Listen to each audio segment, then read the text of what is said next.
rekan-rekan semuanya.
Oke, selamat sore rekan-rekan semuanya. Eh, saya Salma, moderator yang akan mendampingi rekan-rekan selama kurang lebih 2 jam ke depan.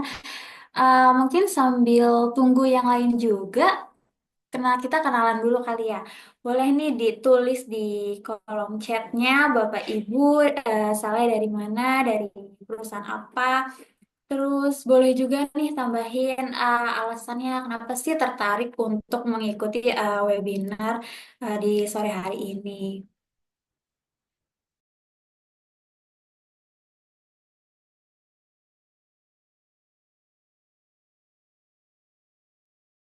Karena Kak Raisa pujaanku. Astagfirullahaladzim. Ya, Om Ray.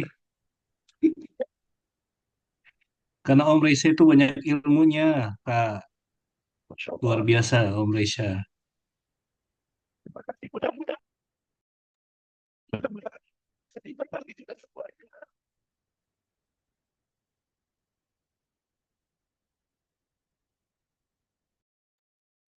Om Ray nggak ada suaranya Om, boleh diulang Om? Halo. Nggak ada suaranya Om? Atau di saya yang bermasalah? Coba kalau begini, halo? Oke, oke kedengeran. Oke, terima kasih banyak ya Allah. Masya Allah sekali. Terima kasih atas kehadirannya Bapak. Semoga Om Ray ini ilmunya hanya bisa bermanfaat buat semuanya. iya, ini untuk akhir tahun ya Om Ray. Betul, untuk bukan akhir tahun, untuk mengawali tahun depan, Pak. Gitu Iya, kan ya, Pak ya. baik Makanya, Om tapi Ray. memang mungkin waktunya juga agak kurang tepat, tapi sudahlah.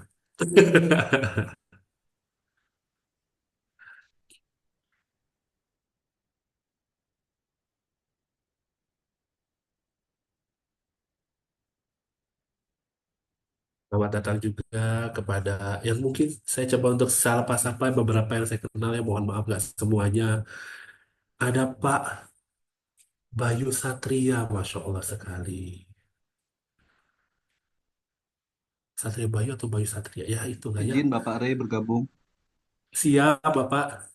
Ini sih sebenarnya saya juga agak agak takut sih sebenarnya kalau udah ada Bapak. Harusnya kan ilmunya Bapak ke saya, bukan saya ke Bapak ini.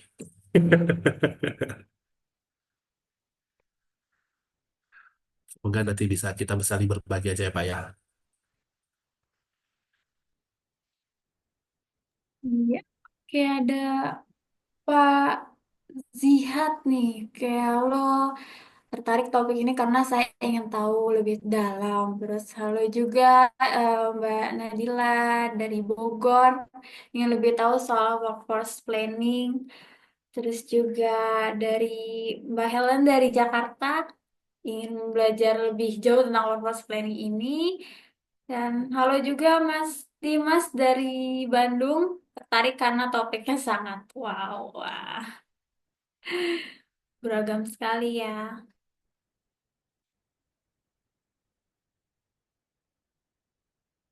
Yuk teman-teman yang lain juga boleh nih ditulis di kolom chat.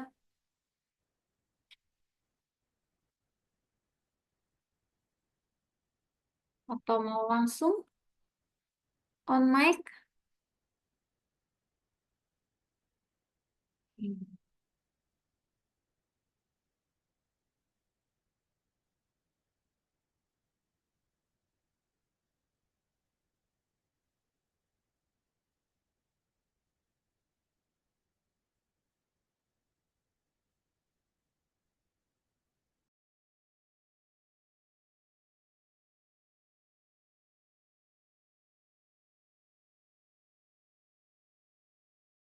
Masih di mute, Bu Salma.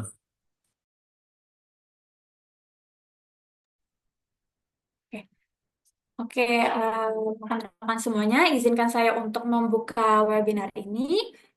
Selamat sore semuanya. Sekali lagi perkenalkan, saya Salma, moderator yang akan mendampingi rekan-rekan selama kurang lebih 2 jam ke depan. Terima kasih sudah bergabung dalam webinar kita sore ini dengan topik yang sangat menarik, yaitu Strategic Workforce Planning, yang dimana pemateri kita yaitu Pak Resya pada hari ini akan membahas mengenai definisi, fungsi, serta penerapan atau aplikasi terkait dengan strategic workforce planning itu sendiri, khususnya untuk business owner dan human capital.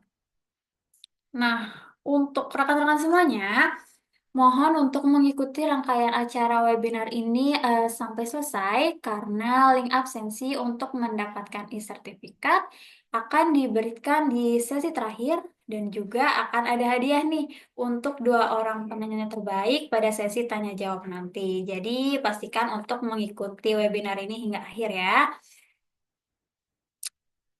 Oke.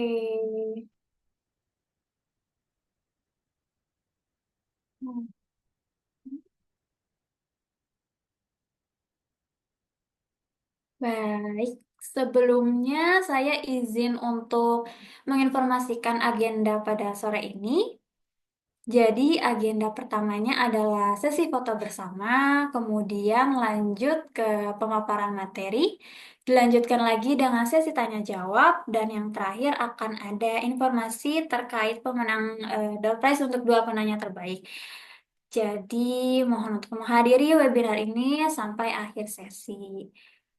Nah, sekarang kita masuk ke agenda yang pertama, yaitu sesi foto bersama. Apabila memungkinkan, Bapak Ibu dimohon untuk menyalakan kameranya sebentar ya. Tim operator kami akan membantu dalam pengambilan gambarnya. Silakan untuk tim operator dibantu. Oke, baik. Untuk pengambilan gambar dilakukan sebanyak 3 kali. Dalam hitungan ketiga, semuanya dimohon untuk senyum. 1, 2, 3.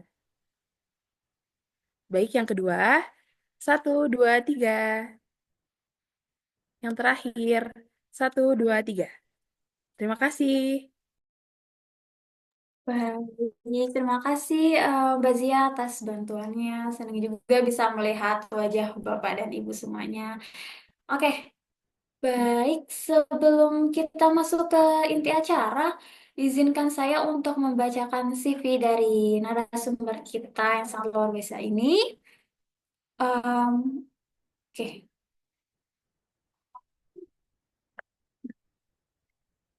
nah,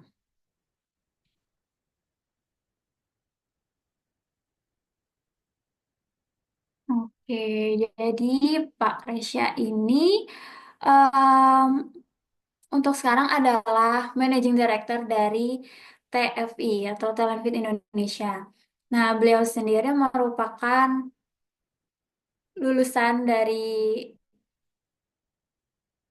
Universitas Pajajaran, S1 Psikologi, dan juga S2 dari UI dan Grenoble Institute, jurusan Business Administration.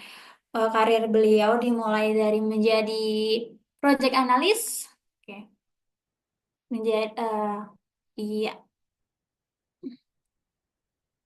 dan hingga head HRGA hingga menjadi manager director sekarang di Talent Fit Indonesia. Tuh. Oke. Nah, halo Pak Resya sudah hadir? Halo, iya sudah hadir dong Oke, Bu dari tadi Bu. oke. Tadi kan sudah menyapa-nyapa. Oke, apa kabar, Pak? Alhamdulillah baik Bu Salma. Iya, Ibu Salma ini langsung dari project langsung ikutan ini ya. Masya Allah sekali. akhir tahun nggak liburan nih, Pak. Enggak Pak, banyak enggak. Banyak harus dilakuin juga soalnya ya Bu ya. Eh, Oke, nah mungkin kita tanpa berlama-lama lagi nih, Pak Resyes, apakah sudah siap untuk menyampaikan materinya? sudah siap. Oke, Bismillahirrahmanirrahim. Bismillah, mari kita dengarkan langsung nih materi yang sudah dipersiapkan oleh Pak Resya. Nah, untuk Pak Resya, silakan waktu dan layarnya kami persilakan. Baik, terima kasih banyak Bu Salma. Selamat sore. Assalamualaikum warahmatullahi wabarakatuh, Bapak dan Ibu semua. Perkenalkan lagi kembali mungkinnya nama saya Ray, saya dari Talent Fit Indonesia yang memang saat ini saya memang menjabat menjadi Managing Director dari Talent Fit Indonesia yang mungkin sore hari ini sungguh sangat luar biasa Bapak dan Ibu di mana soal semua orang lagi pada liburan, tapi Bapak dan Ibu di sini malah ikutan ini. Antara dua sih. Yang pertama adalah Bapak dan Ibu tidak ikut liburan, atau yang kedua stuck di kantor ya udahlah tapi kiri kanan kosong jadi ya udah kita ikutan webinar gitu. Mudah-mudahan tetap semangat gitu ya, tetap bisa menjaga eh, marwahnya dalam kita sebagai manusia gitu dalam pembelajar. Jadi insya Allah nanti saya juga akan mencoba untuk menyampaikan terkait tentang strategic workforce planning yang memang sebenarnya kalau mau dibilang bahwa ilmunya cukup banyak dan lebih cukup besar. Tetapi yang nanti akan saya coba jelaskan adalah yang kami lakukan di dalam Dalam Fit Indonesia yang sudah cukup terbukti dan sudah cukup bisa dipakai oleh klien-klien kami. Jadi ini ilmu yang memang sudah kami coba terapkan dan sudah kita coba untuk disesuaikan untuk bisa dipakai sampai ke UMKM dan memang sudah bisa sampai ke big organization juga gitu. Nah, nggak perlu berlama-lama, mungkin izinkan saya share screen. Apakah sudah terlihat?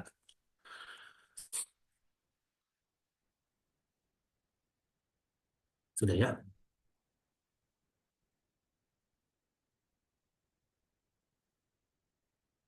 Apakah sudah menjadi uh, slide presentation? Sudah ya? Baik, kalau kayak gitu, nggak perlu nanti ada sedikit pengecoh di bawah gitu ya. Kenapa? Karena di bawah tiba-tiba ada caption yang saya sampai sekarang agak lupa gimana cara untuk menghilangkan captionnya tersebut gitu. Karena dulu pada saat kami coba untuk beberapa kali ngobrol atau beberapa kali presentation dengan orang luar, sehingga kita perlu untuk ada yang namanya caption tersebut. Terus sekarang saya lupa, saya keluarin bentuknya, hilangkannya bagaimana.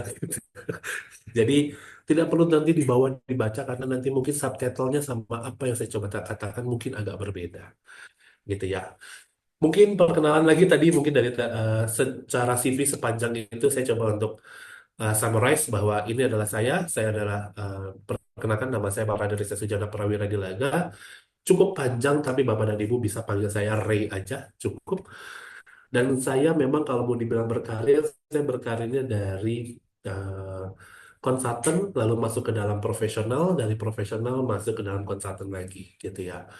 Dan memang di dalam konsultannya pun, dalam profesional pun memang nggak cuma hanya di HR, tetapi saya juga sudah masuk ke dalam bisnis strategik dan planning. Jadi makanya bagaimana saya mencoba untuk melihat dan bisa melihat di mana HR dan bisnis itu sangat related dan memang ternyata HR itu sudah bisa mendriving bisnis kalau memang kita tahu selaknya di mana gitu.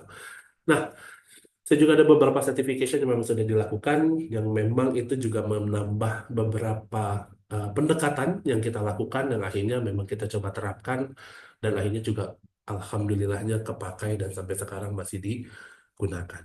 Gitu. Mungkin sedikit terkait tentang talent fit nanti kita akan cerita di belakang saja, servisnya apa saja. Nah, di dalam hari ini mungkin kita langsung ke sini gitu ya. Jadi hari ini kita akan berbicara terkait tentang ada tiga hal gitu. Bagaimana kita melihat strategic workforce planning in the nutshell alias Apa sih itu teorinya? Apa sih sebenarnya strategic workforce itu? Bedanya dengan tactical workforce apa? Bedanya dengan operational workforce itu apa? Nanti juga kita akan cerita juga terkait tentang bagaimana sih sebenarnya kita harus mulai dari mana sih untuk kita bisa melihat atau kita mau menganalisa strategic workforce planning ke depannya. Kalau kami pasti akan membawa ke dalam bisnis proses analisis yang nanti kita akan coba cek dan bagaimana kita coba menceritakan di mana bisnis proses itu sangat-sangat bisa menentukan ke belakangnya gitu ya terkait tentang mulai sampai ke cost-nya even sampai ke jumlah orangnya dan sebagainya gitu ya. Nanti saya akan ceritakan itu juga. Dan terakhir, bagaimana kita coba untuk apply strategic workforce analysis atau strategic workforce planning untuk SME dan sampai ke big organization itu sendiri. Gitu. Nah, kalau kita masuk ke dalam strategic workforce planning, mohon maaf, Bu Salma, saya punya waktu berapa menit?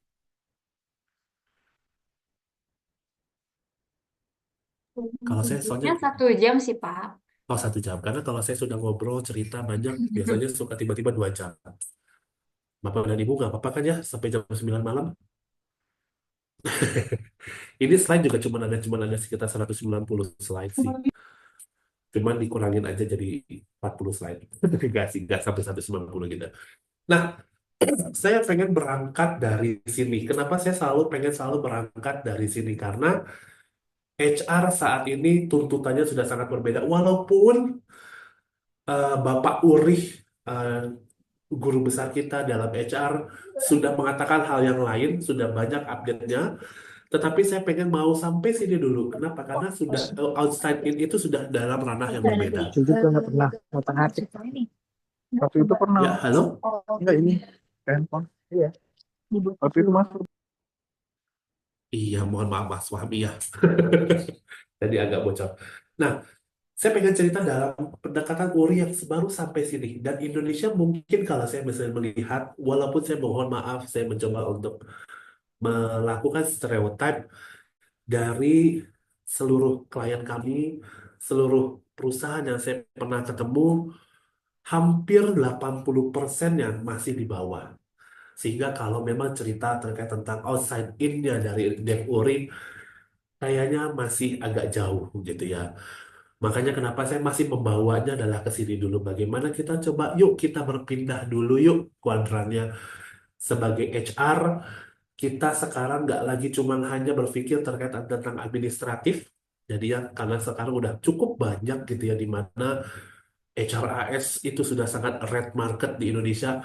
Semuanya sudah pada banting harga gitu ya. Jadi nggak ada alasan sebenarnya kita tidak menggunakan HRAS gitu. Baik itu kalau kita mau beli ataupun kita mau bikin sendiri. Karena sudah cukup banyak juga di GitHub, kalau memang pada suka coding gitu ya, itu juga tinggal ambil codingannya, udah dapat lah jadi HRAS. Mungkin biasanya adalah permasalahannya utamanya adalah bagaimana nanti kalau mau penggajian. Alah, penggajian sih nanti kita berikutnya lah ya. Tetapi pada saat kita mau berpikir terkait tentang administratif mulai dari database karyawan, kita masuk ke dalam IIS-nya, employee-employee self-service-nya, lalu masuk terkait tentang administratif terkait tentang kontrak dan sebagainya, sepertinya sekarang sudah tidak lagi punya alasan bahwa ya kita masih manual. Mungkin ada, yes, mohon maaf, tetapi sekarang kalau mau dibilang beli murah dan kalaupun kita mau bangun sendiri pun gampang. Kita menggunakan pakai Google Form pun dan Google Sheet pun sudah bisa. Sehingga semuanya sudah bisa melakukan sebagai automation gitu ya. Dan yang kedua gitu, walaupun kita lihat bahwa di Indonesia sendiri kalau di dan saya melihat dari sampel dari klien-klien kami gitu ya, dari klien-klien saya, bahwa memang masih juga banyak bahwa mengatakan bahwa yes, kita sebagai HR adalah employee champion. Maksudnya employee champion ada dua. Yang pertama adalah bagaimana kita mencoba untuk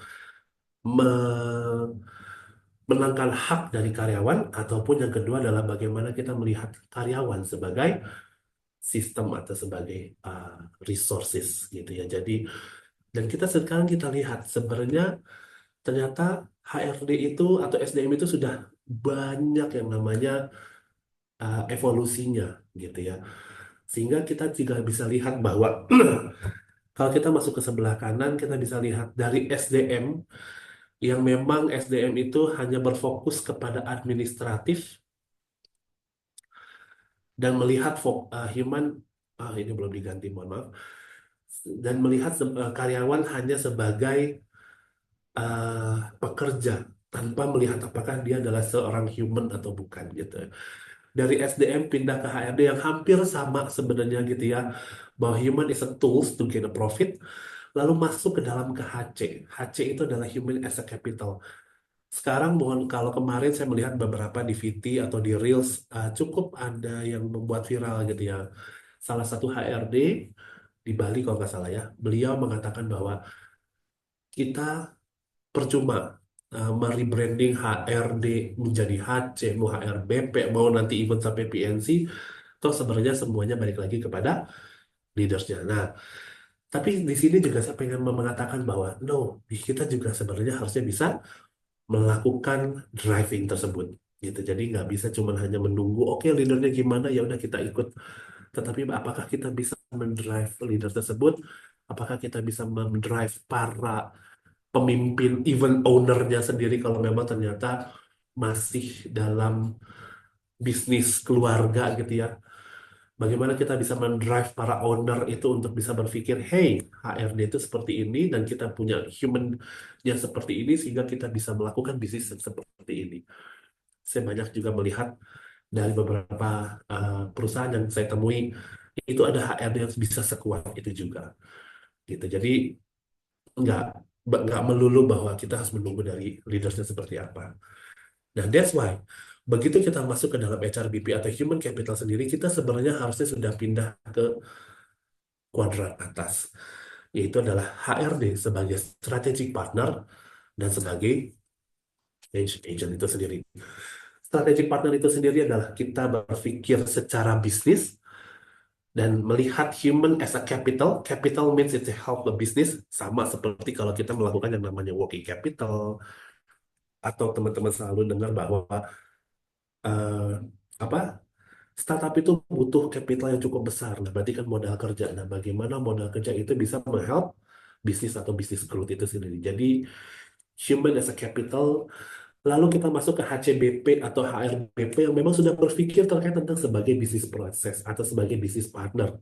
Di mana HRD, di mana kita sebagai HR itu tidak lagi hanya berpikir sebagai human-nya aja, tapi bagaimana human dengan berinteraksinya dengan bisnis proses atau organisasi yang ada di dalamnya.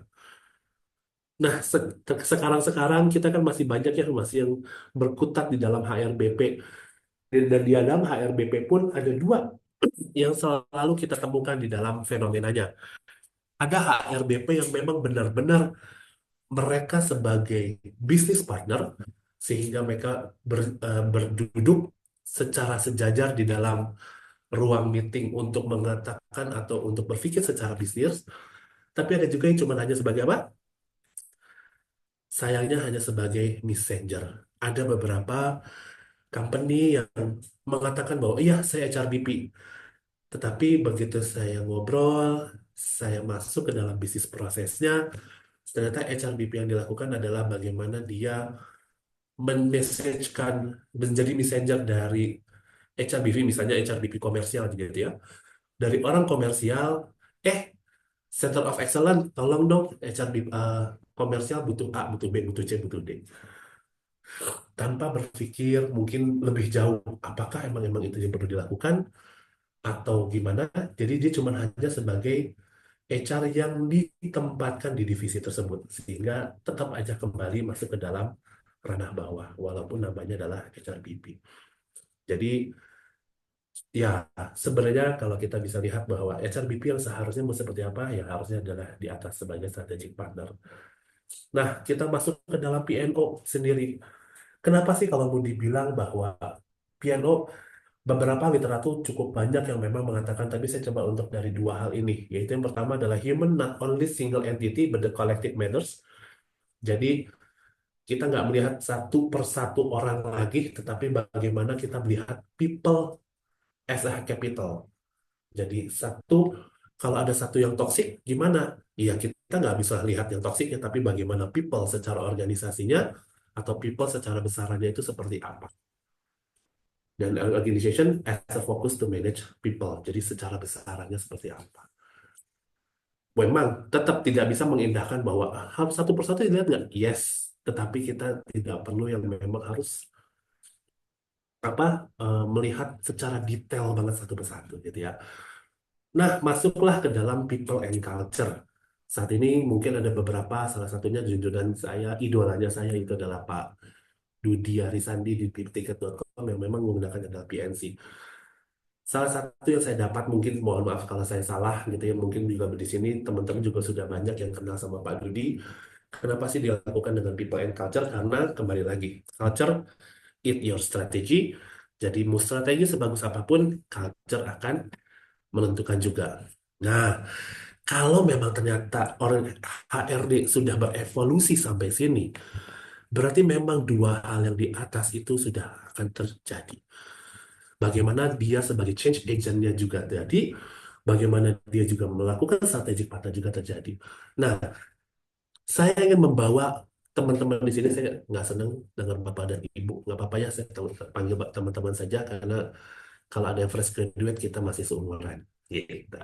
Saya masih Gen Z.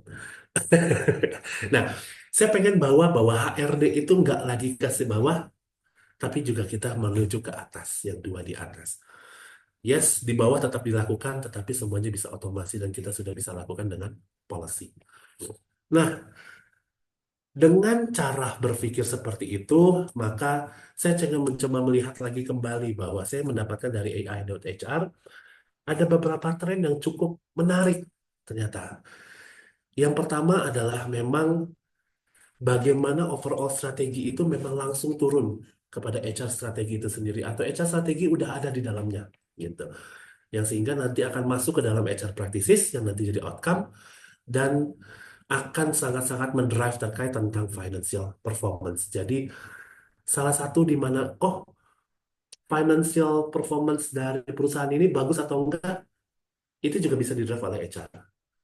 Makanya ada beberapa, kalau saya lagi ngobrol sama diskusi sama beberapa rekan, kami selalu mengatakan bahwa kita bisa lihat salah satu HR yang sukses, itu lihatlah dari perusahaannya apakah sukses. Nah, suksesnya nggak cuma hanya finansial, karena kalau HR, kita nggak lihat di finansialnya doang, tetapi kita juga akan melihat sebagai people-nya seperti apa, dan culture-nya bagaimana. Apakah memang sukses secara finansialnya itu karena culture-nya bagus juga, atau sukses finansialnya gara-gara toxic alias semuanya dikerja Rodi. Nah, itu juga jadi ada dua hal yang memang perlu dilihat kembali gitu. Tetapi kita bisa menilai lah beberapa HR practices yang ada, practitioner yang ada di Jagat Raya ini, di Indonesia ini, ada yang memang sudah sampai sana, ada juga yang belum, dan kita menuju ke sana yuk bareng-bareng gitu. Nah, salah satu juga yang sebenarnya saya menarik ini adalah di dalam AI.HR. Kenapa saya mau masuk ke dalam strategic workforce planning? Karena kita coba lihat trennya ke depan itu seperti apa. Yang pertama adalah saya coba untuk masuk dari sini adalah resolving the productivity paradox. Jadi yang orang selalu mengatakan bahwa kalau kita selalu mengatakan bahwa productivity itu adalah revenue per EBITDA atau revenue per employee gitu ya. Tetapi ternyata nggak juga. Ada beberapa hal yang sebenarnya bisa kita lakukan untuk bisa melihat apakah emang employee kita sudah produktif atau tidak. Itu yang pertama. Memang yang paling gampang adalah financial dibagi jumlah orang. Dan itu sudah sangat terbukti banget. Dan yang kedua adalah tapping into the hidden workforce. Nah, ini juga yang memang sekarang sudah sangat tren. Dan kita lihat salah satu postingan banyak yang memang mengatakan bahwa kenapa kita harus menjadi karyawan kalau kita bisa menjadi freelance. Apalagi kita sudah menggunakan AI sebagai pembantu kita dalam menyelesaikan pekerjaan. Nah, itu adalah salah satu yang memang dibahas di dalam tapping into the hidden workforce. Jadi, kalau kita berpikir bahwa apakah kita semuanya karyawan, jangan-jangan ada sebuah bisnis proses atau sebuah bagian itu kita keluarkan dari prosesnya. Kita keluarkan dari struktur organisasinya, Dan akhirnya kita menggunakan hal-hal yang tadi untuk kita bisa lakukan hidden workforce itu sendiri. Baik itu secara orang di luar menggunakan AI atau kitanya menggunakan AI itu sendiri. Tapi ya itu kan tinggal kematangan organisasi itu sendiri seperti apa. Lalu kita mau nggak mau juga kita bisa melihat bahwa memang sampai saat ini keterbukaan masyarakat makin terbuka walaupun masih kalau di Indonesia mungkin cukup tabu, tetapi beberapa hal yang tabu, tetapi em, kalau kita lihat secara tren ya memang dalam tanda kutip apakah kita mau bisa menerima ya kita akan menerima hal tersebut gitu ya dalam DB itu sendiri. Enggak cuma hanya terkait tentang bagaimana yang disability dan ability, tetapi juga hal-hal yang tadi mungkin kita tahu ya dari DB itu sendiri seperti apa cukup besar dan bagaimana kita juga nanti harus bagaimana apa antara perempuan dan laki-laki itu harus sama dan sebagainya. Gitu. Lalu kita juga masuk ke dalam HR. Ya, memang HR sudah driving climate change dari adaptation jadi HR sustainability mungkin sudah sering dengar ya. Salah satu guru saya Pak Ari Cahyanto itu yang sangat-sangat selalu mengatakan bahwa green HR itu adalah the next HR. The future HR adalah di green HR. Nah, yang ini yang memang sudah akan melihat driving climate change adaptation. Bagaimana kita bisa melihat, nggak cuma melihat secara bisnis nanti carbon capture, tetapi bagaimana kita bisa menghilangkan karbon dari yang kita gunakan. Salah satunya saya pernah masuk ke dalam satu company, ternyata HR-nya itu even sampai sudah mengatur tempat duduknya. Tempat duduk setiap orang, setiap function, yang itu ternyata itu dalam melihat dari bisnis prosesnya dan bagaimana mereka melangkah. Jadi mereka hitung tuh langkah demi langkah dan setiap langkah akan ada yang namanya nafas, dari nafas itu karbon dioksida dan ternyata itu dihitung sama mereka. Dan itu menjadi sebuah peta di mana kalau memang ternyata misalnya ya HR sama finance itu sering berkoordinasi dan memang harus tatap muka, ya udah kita tempatkan HR sama finance di dalam satu ruangan. Even sampai sana sudah dianalisanya udah sampai situ gitu. Dan itu pada saat saya ke sana, Masya Allah sekali gitu ya dari gedungnya sendiri memang sudah adaptation itu dan ternyata katanya HR-nya sudah ikut dalam pembangunan dan drawing apa drawing dari arsiteknya dan seterusnya. Jadi gila sih HR udah sampai situ gitu ya. From silent to solution ya nanti udah pasti lah ya selalu kita nggak mau HR learns in jadi ada di dalam internal jadi kita tidak perlu pakai eksternal lagi juga untuk apa learns-nya. HR meets PR, HR itu sebagai PR jadi memang kita lihat kenapa pertanyaan pertama biasanya adalah kalau udah masuk sini yang biasanya ditanyakan kepada kami adalah kepada saya sih lebih tepatnya eh Mas Rey kalau yang namanya FVP itu seperti apa ya? Atau paling gampangnya employer branding itu caranya paling gampang seperti apa ya Mas? Karena kalau kita menggunakan sosial media kayaknya stuck gitu-gitu aja deh. Kayaknya follower kita nggak banyak juga kalau beli barulah kita banyak gitu. Nah, HR meets PR inilah yang memang akhirnya menjadi salah satu jawabannya. Kita lihat salah satu contoh aja dari beberapa orang HR practitioner tapi dia selalu menggunakan nama company-nya. Mau nggak mau,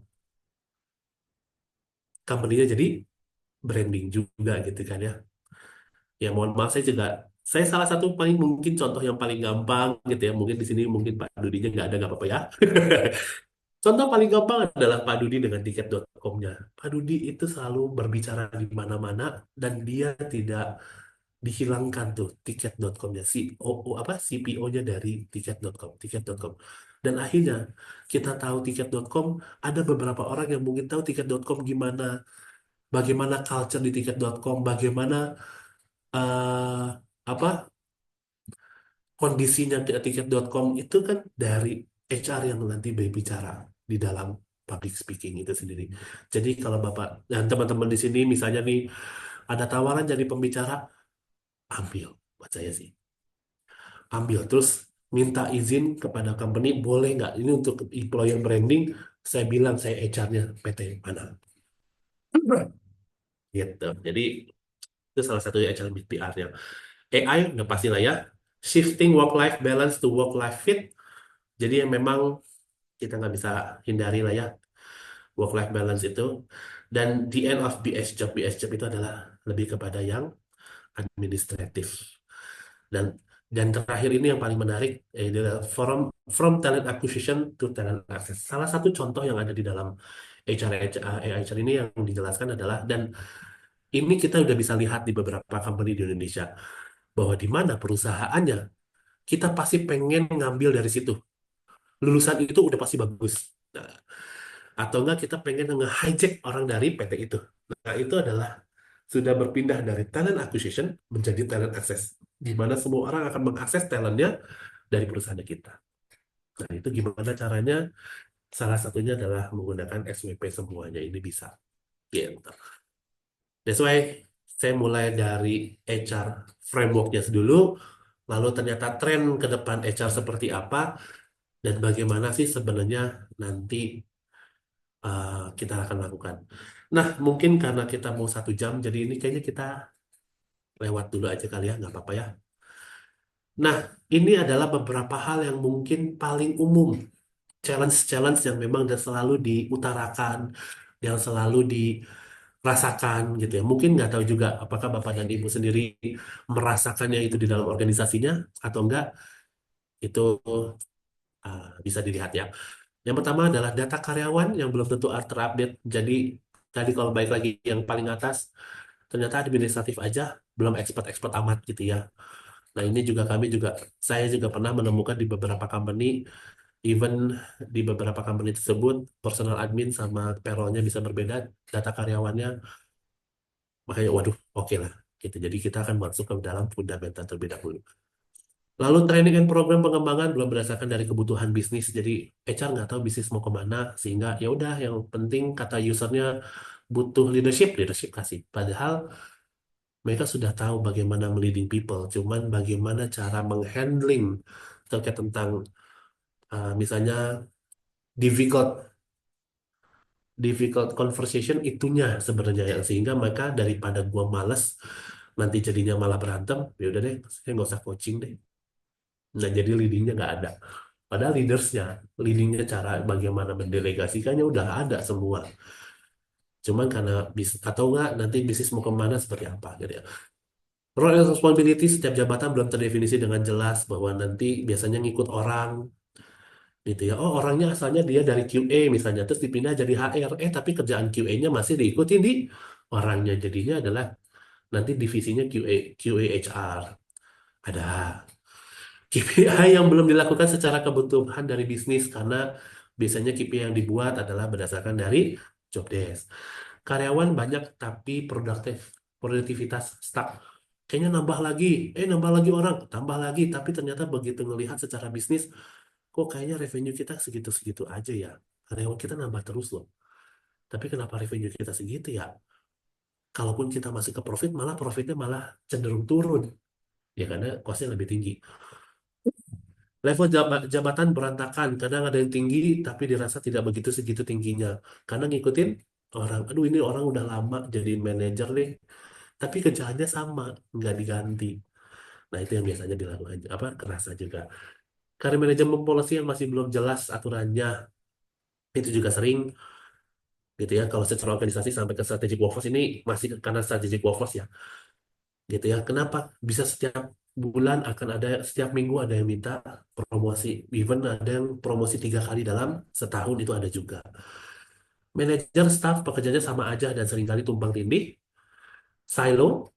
Banyak karyawan yang kesulitan dalam melakukan pekerjaannya. Jadi memang ternyata banyak juga yang kamu pindah deh ke posisi A, tapi nggak dikasih trainingnya, nggak dikasih tahu juga apakah sebenarnya dia punya skill atau enggak. Tiba-tiba di sana, tiba-tiba dia nggak bisa kerjain, begitu tiba-tiba dia bisa ngerjain, dibilangnya nggak perform. Struktur organisasi belum dibentuk, belum berdasarkan dari bisnis proses yang dibutuhkan. Sistem komben belum terstruktur. Angka turnover karyawan tinggi tapi tidak siap succession. Kenapa saya selalu ngomong kayak gini? Karena tinggi pun nggak masalah kalau succession planning-nya ada. HC dan HR masih stuck dengan pekerjaan administrasinya dan belum ada arahan bisnis. Lalu employee branding yang masih dirasa kurang menarik dan masih banyak dan belum ada kompas dalam bisnisnya itu sendiri gitu ya. Nah, that's why dari challenge tersebut itu 80 sampai 90% saya merasakan dan saya bisa katakan bahwa SWP itu adalah jawabannya. Kenapa? Karena dalam strategic workforce planning ini sendiri memang kita bisa melihat bahwa ini kan adalah sebuah proses di mana kita akan melihat secara strategic policy untuk bisa melihat langsung lima. Ada right size. Right size itu adalah jumlah orang yang tepat untuk bisnis yang sekarang dengan tujuan bisnis yang sekarang dengan target yang sekarang. Even nanti yang 3 sampai 5 tahun pun ke depan bisa kita hitung gitu ya. Ada right shape. Right shape itu adalah struktur organisasi yang tepat. Apakah kita mau hourglass, atau kita mau piramida kebalik, atau kita mau piramida seperti biasa, atau ada yang matrix, atau seperti apa. Sehingga kita bisa tahu bahwa ada identification juga nih, duplication kah, ada efisiensi kah, dan seterusnya. Ada right place. Nah, right place ini adalah bagaimana kita bisa menempatkan orang dengan tepat dengan kita bisa melihat bahwa current and future workload itu sendiri gitu ya. Oh, dengan dia memiliki kapasitas seperti ini, seharusnya kalau kita tambah targetnya 20% nggak masalah gitu. Dan ada right skill, bahwa bagaimana kita bisa melihat skill-skill orang untuk nanti 3 sampai 5 tahun ke depan pun udah bisa menjawab tantangan bisnis itu sendiri. Yang nanti dari 4 ini seharusnya akan melakukan yang namanya right cost. Yang nanti right cost itu mulai dari kita sudah dapat right size-nya, jumlah orang yang tepat, right shape di sebuah organisasi yang tepat, penempatan orang yang tepat, sampai ke skill orang yang tepat, sehingga akhirnya kita bisa mendapatkan right cost yang nanti kita bisa langsung benchmark juga gitu dengan orang lain juga seperti apa. Nah, tapi yang perlu diingatkan bahwa strategic workforce planning itu ada beberapa hal. Yang pertama adalah fokus on the longer term. Jadi kita memang melihat yang sekarang, tetapi kita untuk mengidentifikasi 3 sampai 5 tahun ke depan, atau kayaknya kalau sekarang 3-5 tahun ke depan, apalagi VUCA word gitu ya, kalau pernah teman-teman tahu gitu ya, volatile, uncertainty, complexity, sama A-nya apa ya, aku lupa. Uncertainty. Ya itu dia VUCA word. Tapi ya biasanya saya mengatakan, Ambiguity. ambiguity, thank you very much. Kok uncertainty lagi itu perlu lagi ya. Nah, biasanya mengatakan bahwa 5 tahun ke depan itu sudah nggak bisa dipakai. Tetapi kita pengennya paling lama 3 tahun. Jadi kalaupun emang mau, longer term-nya adalah 2 sampai 3 tahun ke depan. Jadi nggak tahun sekarang atau tahun depan, tetapi 2 sampai 3 tahun ke depan. Iteratif and regularly review. Jadi setiap tahun tetap kembali akan tetap di-review. Align with organizational strategy pasti ya. Karena tadi bisnismu kemana, organisasinya seperti apa, sehingga kita akan bisa mencapai bisnis objektif yang tepat. Kolaboratif proses, kenapa? Karena ini bukan untuk HR sendiri, bukan bisnis strategik sendiri. Kalau di BUMN bukan Renstra sendiri, tetapi memang ini dari seluruh parts of organization itu sendiri. Ya, saya pernah membawa ke dalam melakukan SWP di dalam sebuah proses bisnis proses di sebuah company. Akhirnya memang kalau cuma hanya lihat dari top down atau cuma hanya dari HR, itu biasanya jadinya tidak tidak inline atau tidak in apa ya, kepemilikannya sama para para direktur yang lainnya itu tidak gitu ya. Tetapi kalau emang ini adalah top down, tapi dari presiden director yang memang membawa kepada seluruh directorsnya, dan yuk kita lakukan ini, yes PIC-nya memang HR, tetapi ini untuk kita semua, nah itu akan lebih enak. Nah, sponsored by senior tadi ya, karena memang ini biasanya adalah top down, providing direction without too much detail. Jadi memang cuman oke, saya pengennya pokoknya 3 tahun ke depan kita punya bisnis di Asia Tenggara itu minimal ada 200 atau 300 toko misalnya. Gitu. Nah itu udah detail sih sampai 300 toko. Pokoknya kita bisa ini besar di Asia Tenggara. Nah itu udah cukup. Using talent management to identify develop itu tadi ya salah satu right skill-nya. Based on data and evidence, balik lagi bukan gut feeling. Ya, kalau kita melihat juga ada ya beberapa manajemen akhirnya menggunakan, saya rasa sih bagusnya gini, Bapak rasa. Rasa yang seperti apa? Rasa strawberry kah? Rasa coklat kah? Atau rasa yang pernah ada Bapak gitu kan. Considerate of internal and external supply. Jadi nanti kita juga nggak akan cuma melihat internal, tapi saya juga nanti pengen bahwa teman-teman, yuk kita juga harus melihat pestle analysis, Porter Five Forces analysis, sampai nanti eksternal analisis yang lain yang memang nanti akan melihat demand factors-nya itu seperti apa. Used to create forecast of future workforce requirement and action plan. Ya, nanti kita akan bisa melihat bahwa ke depan akan seperti apa. An opportunity to review and address diversity and inclusion tadi. Dave. And guide by the assumption the change in uncertainty. Jadi karena nanti akan ada change manajemennya juga kalau memang diperlukan dan memang seharusnya ada change manajemennya. And consider feasible scenarios. Jadi nanti akan ada beberapa skenario-skenario yang memang perlu untuk dilihat kembali. Kalau memang ternyata di sini stuck, kita harus masuk kemana. Kalau kita ke sini stuck, kita harus masuk kemana dan seterusnya. Gitu. Nah, memang tapi selalu saya juga pernah dengar beberapa kali juga bahwa strategic workforce planning itu malah masuk ke dalam yang is not ini, yang sebelah kanan. Itu adalah resource management to fill immediate operational needs. Oh, MPP itu kan strategic workforce planning. Dong. MPP ya MPP manpower planning untuk hari ini, untuk kalau kita melihat bisnis sekarang ya bisnis sekarang. Dan apakah memang itu udah strategik? Mungkin belum. Itu masih operasional, taktikal. Yang kedua adalah project planning. Jadi, oh iya, memang itu kan project doang ya. Jadi kita mau misalnya kita mau melakukan yang namanya transformasi digital, sehingga nanti kita harusnya akan mengurangi orang segini banyak. Project transformasi itu akan menjadi salah satu yang ada di dalam strategic workforce planning. Tetapi itu bukan strategic workforce planning. Jadi jangan sampai nanti dibilang bahwa, kita kan nanti akan ada digitalisasi atau transformasi digital. Kita harus berkurang ya. Kita harus minus growth. Enggak, enggak serta-merta gitu ya. Karena saya pernah mendapatkan kayak gitu. Mas Rey, kan kita lagi ERP, implementation ERP. Yes, Pak. Gimana? Berarti kita akan mengurangi orang akan berapa persen, Pak? ERP-nya kan Bapak sudah tahu ya, saya kan aja pusing ya. Bapak sebelumnya cuma Excel. Excel nggak usah melakukan 11 journaling, Pak. SAP apa setan aja pusing harus ada berapa banyak tuh Pak yang harus dilakukannya Pak, baik belum ada yang nanti scanningnya, belum ada apanya. Jadi kalau secara bisnis proses sebenarnya nggak berkurang Pak, malah bertambah. Jadi kalau bertambah bisa jadi, saya belum bisa mengatakan bahwa itu akan nambah orang, tapi bisa jadi bertambah, tapi kita nggak tahu juga gitu. Jadi jangan sampai kayak gitu, karena saya baru melihat saat itu ada salah satu senior leaders, director levels, dan presiden director malah saat itu saya ketemunya, semuanya kayak gitu. Kan kita transformasi digital, harusnya semua yang manual hilang. Yes, tapi kan kalau begitu manual cuma sekali dua kali aja, udah kecatat. Sedangkan yang tadi ERP 3 kali 4 kali tahapan baru bisa dibilang kecatat. Dari 2 ke 3 kali aja, itu belum kalau kita pakai Excel belum pakai internet. Begitu kita pakai yang tadi ERP, kita sudah harus ada faktor eksternal lagi, itu adalah internet. Kalau internetnya jelek, akhirnya lama, begitu lama jadinya lama, nunggu lama dan seterusnya. Cukup panjang lah jadinya. Makanya kenapa jangan sampai masuk ke dalam project planning. Dan bukan juga a form of financial forecasting, bahwa oh iya nanti kita harus ngurangin orang segini, sehingga nanti kita akan menambah segini.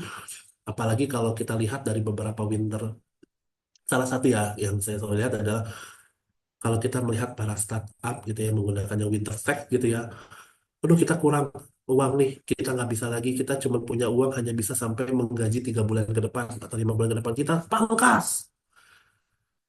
Oke, dari pangkas akhirnya kita bisa jadi setahun uangnya kita.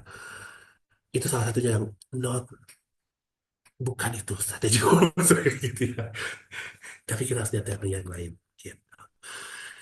Nah, itu ya. Jadi bahwa strategic workforce planning itu nggak serta-merta seperti itu, tetapi saya juga pengen juga memperlihatkan bahwa akan ada perbedaan antara operational workforce planning, tactical workforce planning, dan ada strategic workforce planning itu sendiri. Intinya, kalau mungkin teman-teman kalau di sini mencoba baca panjang pula, bahasa Inggris pula. Intinya, kalau operasional intinya adalah bagaimana dia prepare untuk immediate operasional. Saat ini memang dibutuhkan, saat ini memang diharuskan ada, ini adalah operational workforce planning. Gitu. Sedangkan kalau taktikal, itu taktikal adalah bagaimana kita akan mencoba untuk melihat, contoh tadi project.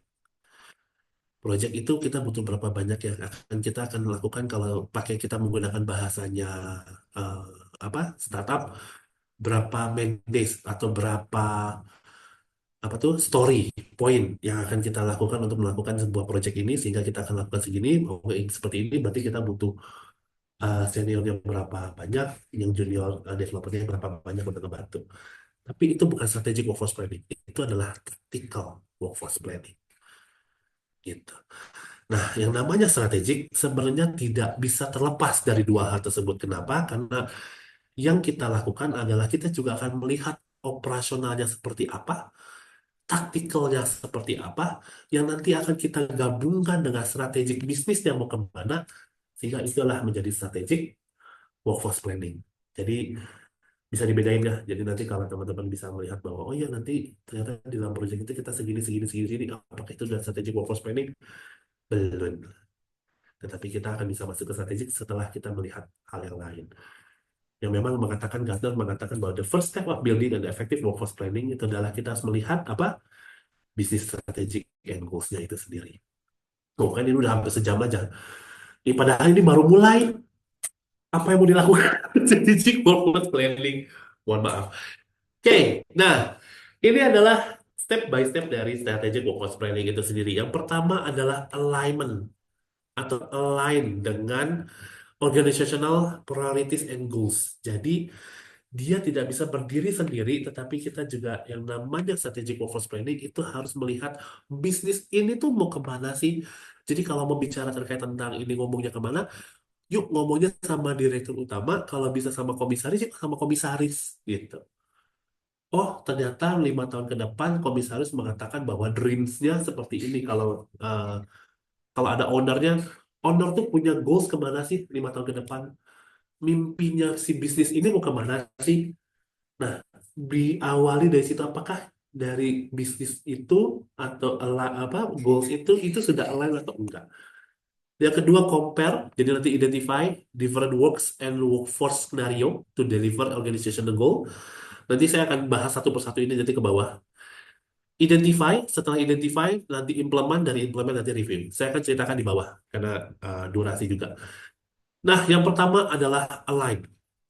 Alignment ini adalah kalau kita mau lihat, ini adalah beberapa pertanyaan yang biasanya kami selalu ajukan juga gitu ya.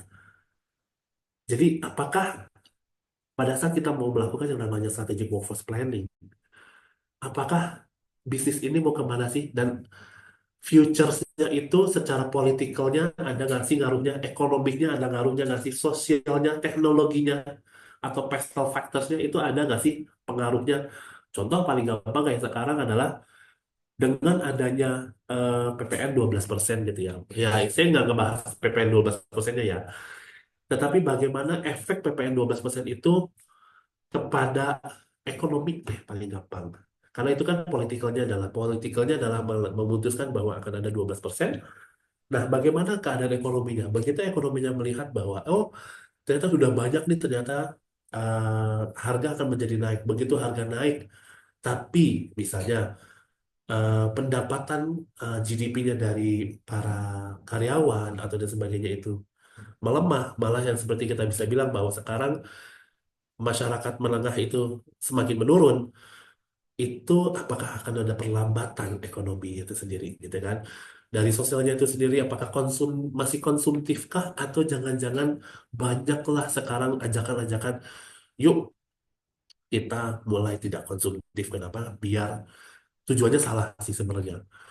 biar pemerintah tidak mendapatkan PPN yang 12%. Agak harusnya kan memang kita tidak perlu konsumtif sebenarnya kan ya, nggak perlu untuk dengan embel-embel itu. Tapi ya dengan ternyata pergerakan sosial seperti itu, dengan ekonomi tadi yang menengah ternyata sudah mulai menurun dan seterusnya. Tapi di sisi lain ternyata teknologikal semakin maju, AI makin maju.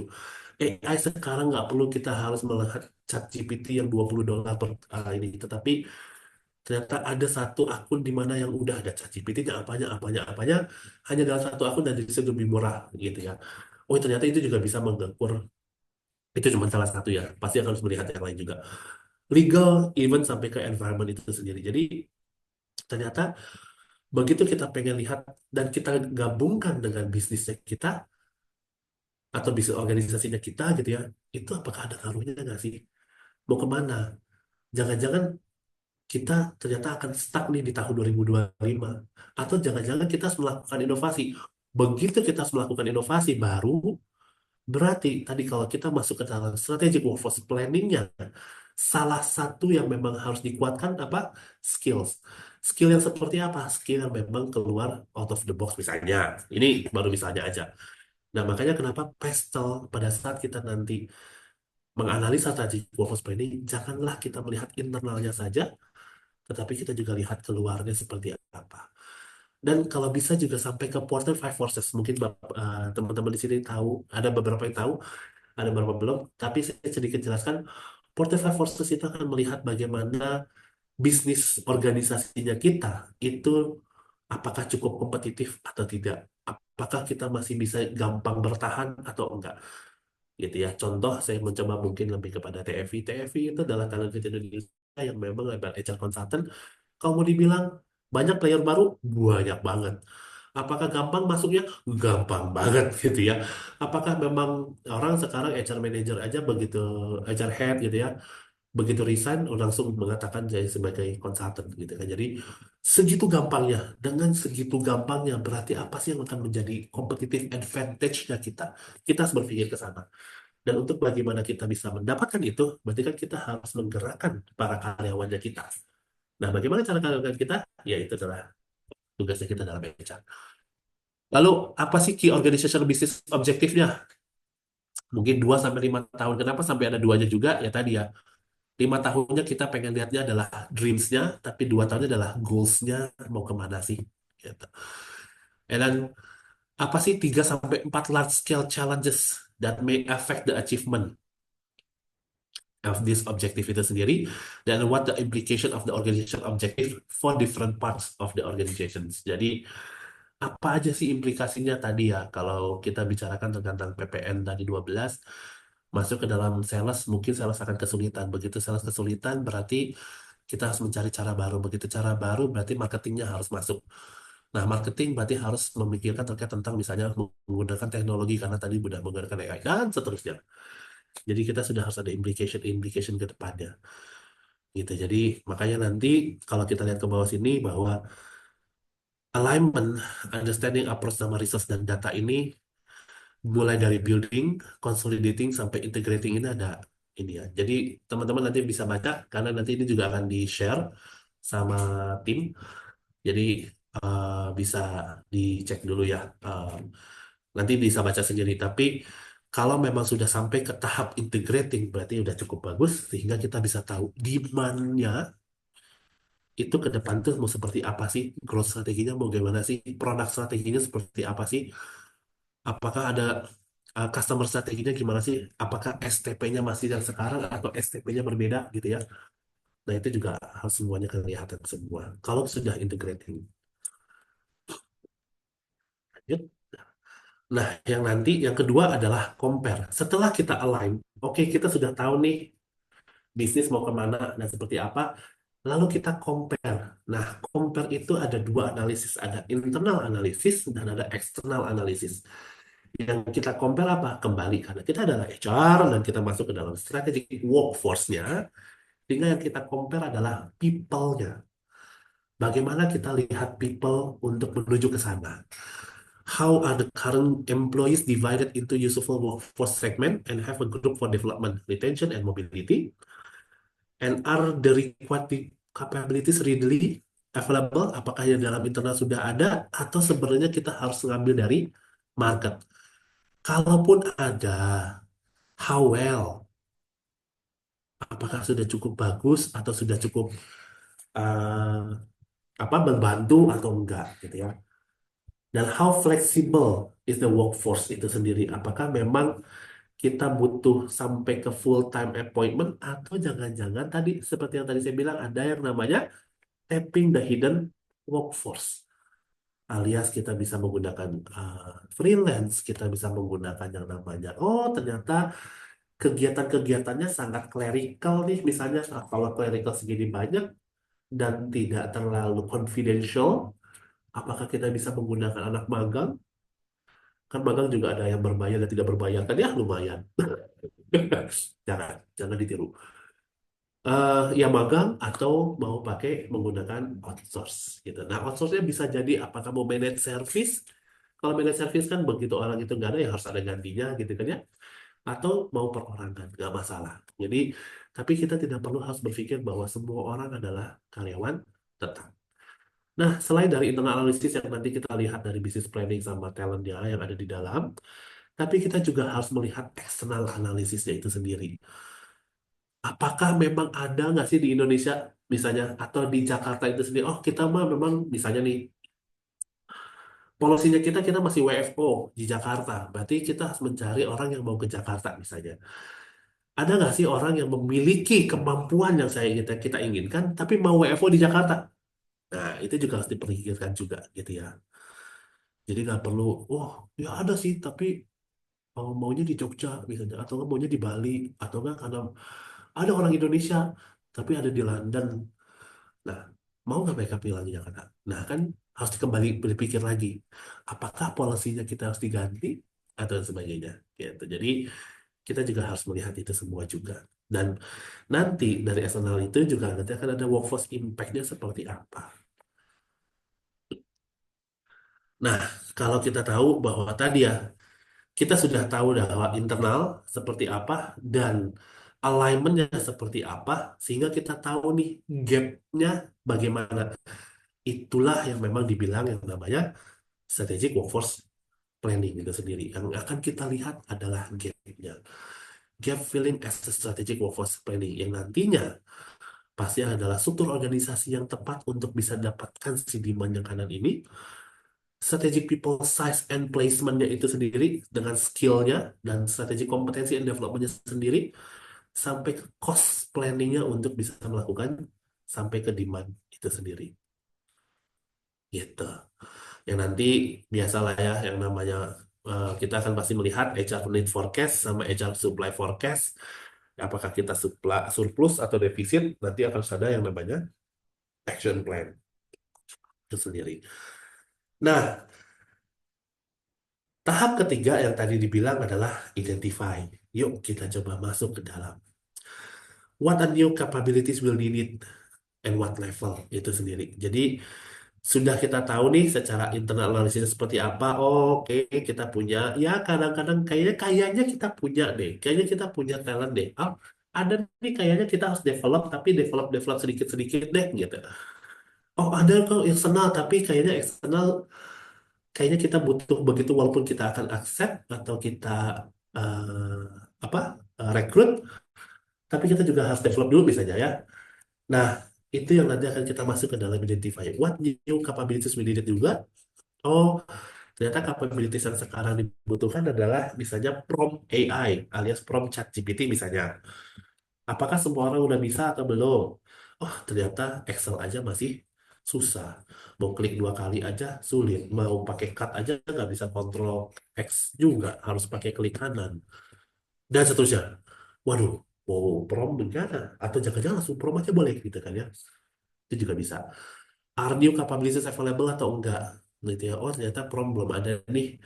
What are the characteristics of desired workforce within the text tadi 2 3 years, 2 to 5 years? What current capabilities are needed yang nggak akan digunakan lagi? Sehingga itu yang mungkin kalau memang ternyata ada sudah karyawan tetap misalnya ya, jangan-jangan kita mending daripada dia cuma hanya di situ dan itu tidak digunakan lagi di tahun depan atau tahun-tahun berikutnya, yuk kita mulai develop. Salah satu yang saya senang, contohnya adalah mungkin saya nggak tahu juga ya, saya belum masuk ke juga ke BCA, tapi saya dengar di BCA di mana para para baby boomersnya itu diminta untuk mengerti dengan yang namanya AI. Baik itu AI itu apa, sampai penggunaan simpelnya dari AI. Saya nggak tahu juga sih sebenarnya, tapi saya cuma dengar bahwa di sana ada loh orang-orang yang udah cukup berumur atau yang senior itu diharuskan ikutan untuk mengerti hal tersebut gitu. Dan how will jobs and workload change a result as disruption, such as technological advancement dan sebagainya ya. Jadi nanti bahwa nanti ternyata begitu ada teknologi atau mungkin ada apa tuh namanya tadi digital transformation itu sebenarnya akan mempengaruhi apa sih gitu ya. Dan secara personalnya juga tadi akan mempengaruhi apa sih sampai ke core requirement-nya bagaimana. Dan sampai nanti ya, how could different employee types, ongoing employee, kontraktor, tadi ya, apakah nanti ada magang atau menggunakan managed service, itu be utilized within the future workforce itu sendiri. Jujur, kami aja di Talent di Indonesia, kami tidak memiliki orang finance sama sekali. Tetapi finance yang sudah kita lakukan yang namanya managed service. Jadi, semua transaksi keuangan, ada NDA-nya dan sebagainya, sehingga itu yang dilakukan adalah orang luar. Gitu. Jadi, itu salah satu yang kita coba lakukan juga nih di dalam strategi workforce planning yang ada di dalam Talentfit. Gitu. Nah, setelah kita sudah tahu identify apa gap-nya, yang tadi ya di sini gap-nya apa, lalu masuklah ke dalam implement. Nah, di implement ini kita tahu ya nanti pasti siapa sih yang akan align, siapa yang akan compare, siapa yang identify, ini ada racinya, silakan nanti baca aja. Kan ini udah 1 jam.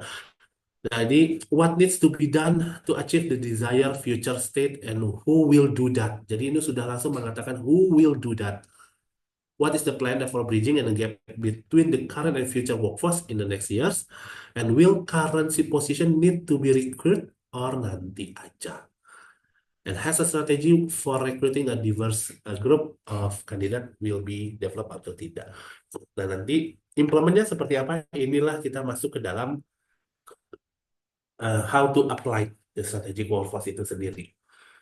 Nah, yang saya nanti akan ceritakan ini adalah saya coba untuk secara garis besar dan teman-teman di sini bisa lakukan juga gitu ya. Mudah-mudahan cukup jelas yang nanti akan saya coba jelaskan dan bagaimana sih kita coba implement dan bagaimana kita menganalisa strategic workforce planning.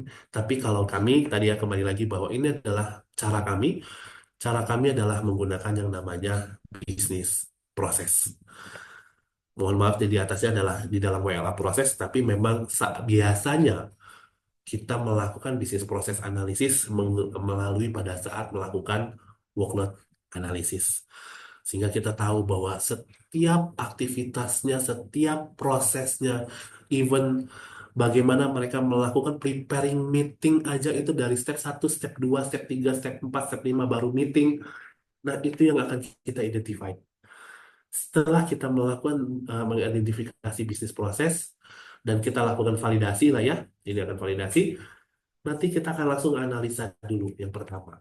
Analisa step pertama adalah bagaimana kita coba untuk di-mappingkan seluruh bisnis proses yang ada sehingga kita akhirnya mengerti sebenarnya fungsional apa sih yang kita memang butuhkan untuk current condition dan pada saat kalau kita sudah mendapatkan data, oh ternyata tahun depan atau 3 tahun ke depan itu mau ke sini sehingga kita akan propose-nya akan seperti apa. Jadi kita sebagai HR, kita current-nya seperti apa, propose-nya, Pak, kan kata Bapak akan melakukan gini, gini, gini, gini, gini, company akan ke sini, ke sini, sini, sini, sehingga itu kita harus lihat date-nya, kita harus lihat risk management-nya, kita harus lihat governance-nya, dan seterusnya, sehingga kita akan propose seperti ini, gitu ya. Yang nanti current-nya seperti ini, yang nanti akan jadi bisnis prosesnya besarnya seperti ini dengan masing-masing functional itu memiliki sebuah uh, area controllingnya akan seperti apa gitu ya. Nah, dari situ setelah kita tahu, kita akan coba turunkanlah sampai ke level 1. Coba dari bisnis proses yang tadi ada di sini, sebenarnya kan ini sudah ada level satunya, level 2-nya, ini ada level 3-nya, aktivitas gitu ya. Nah, kita sudah tahu bahwa nanti sebenarnya kita coba untuk turunkan. Contoh adalah seperti ini. Ini adalah cerita di mana end-to-end prosesnya dari salah satu proses ini ya, apa? Misalnya contoh ini adalah salah satu klien kita adalah pelayaran gitu. Mulai dari komersial yang ketemu dari customer, visum note, negotiation dan seterusnya sampai akhirnya nanti bank checking bahwa apakah si revenue sudah masuk atau tidak. Dan ini adalah cerita bisnis prosesnya. Gitu. Nah, setelah kita sudah tahu, barulah kita akan mengatakan bahwa dari proses tersebut, siapa sih yang akan menjadi responsible, siapa sih yang akan menjadi accountable dari setiap proses yang ada, sehingga kita tahu bahwa suatu organisasi yang tepat itu seperti apa. Malah jangan-jangan dari suatu organisasi yang sekarang, ada mungkin satu loophole yang bisa aja terjadi. Oh, ternyata kalau kita lihat dari bisnis proses yang ada, contoh ya, mau saya agak tuh mundur-mundur. Nah, dari sini kita bisa lihat bahwa ternyata orang supplier bisa ketemu loh langsung sama orang komersial sama teknikal tanpa ada SCM misalnya, gitu ya.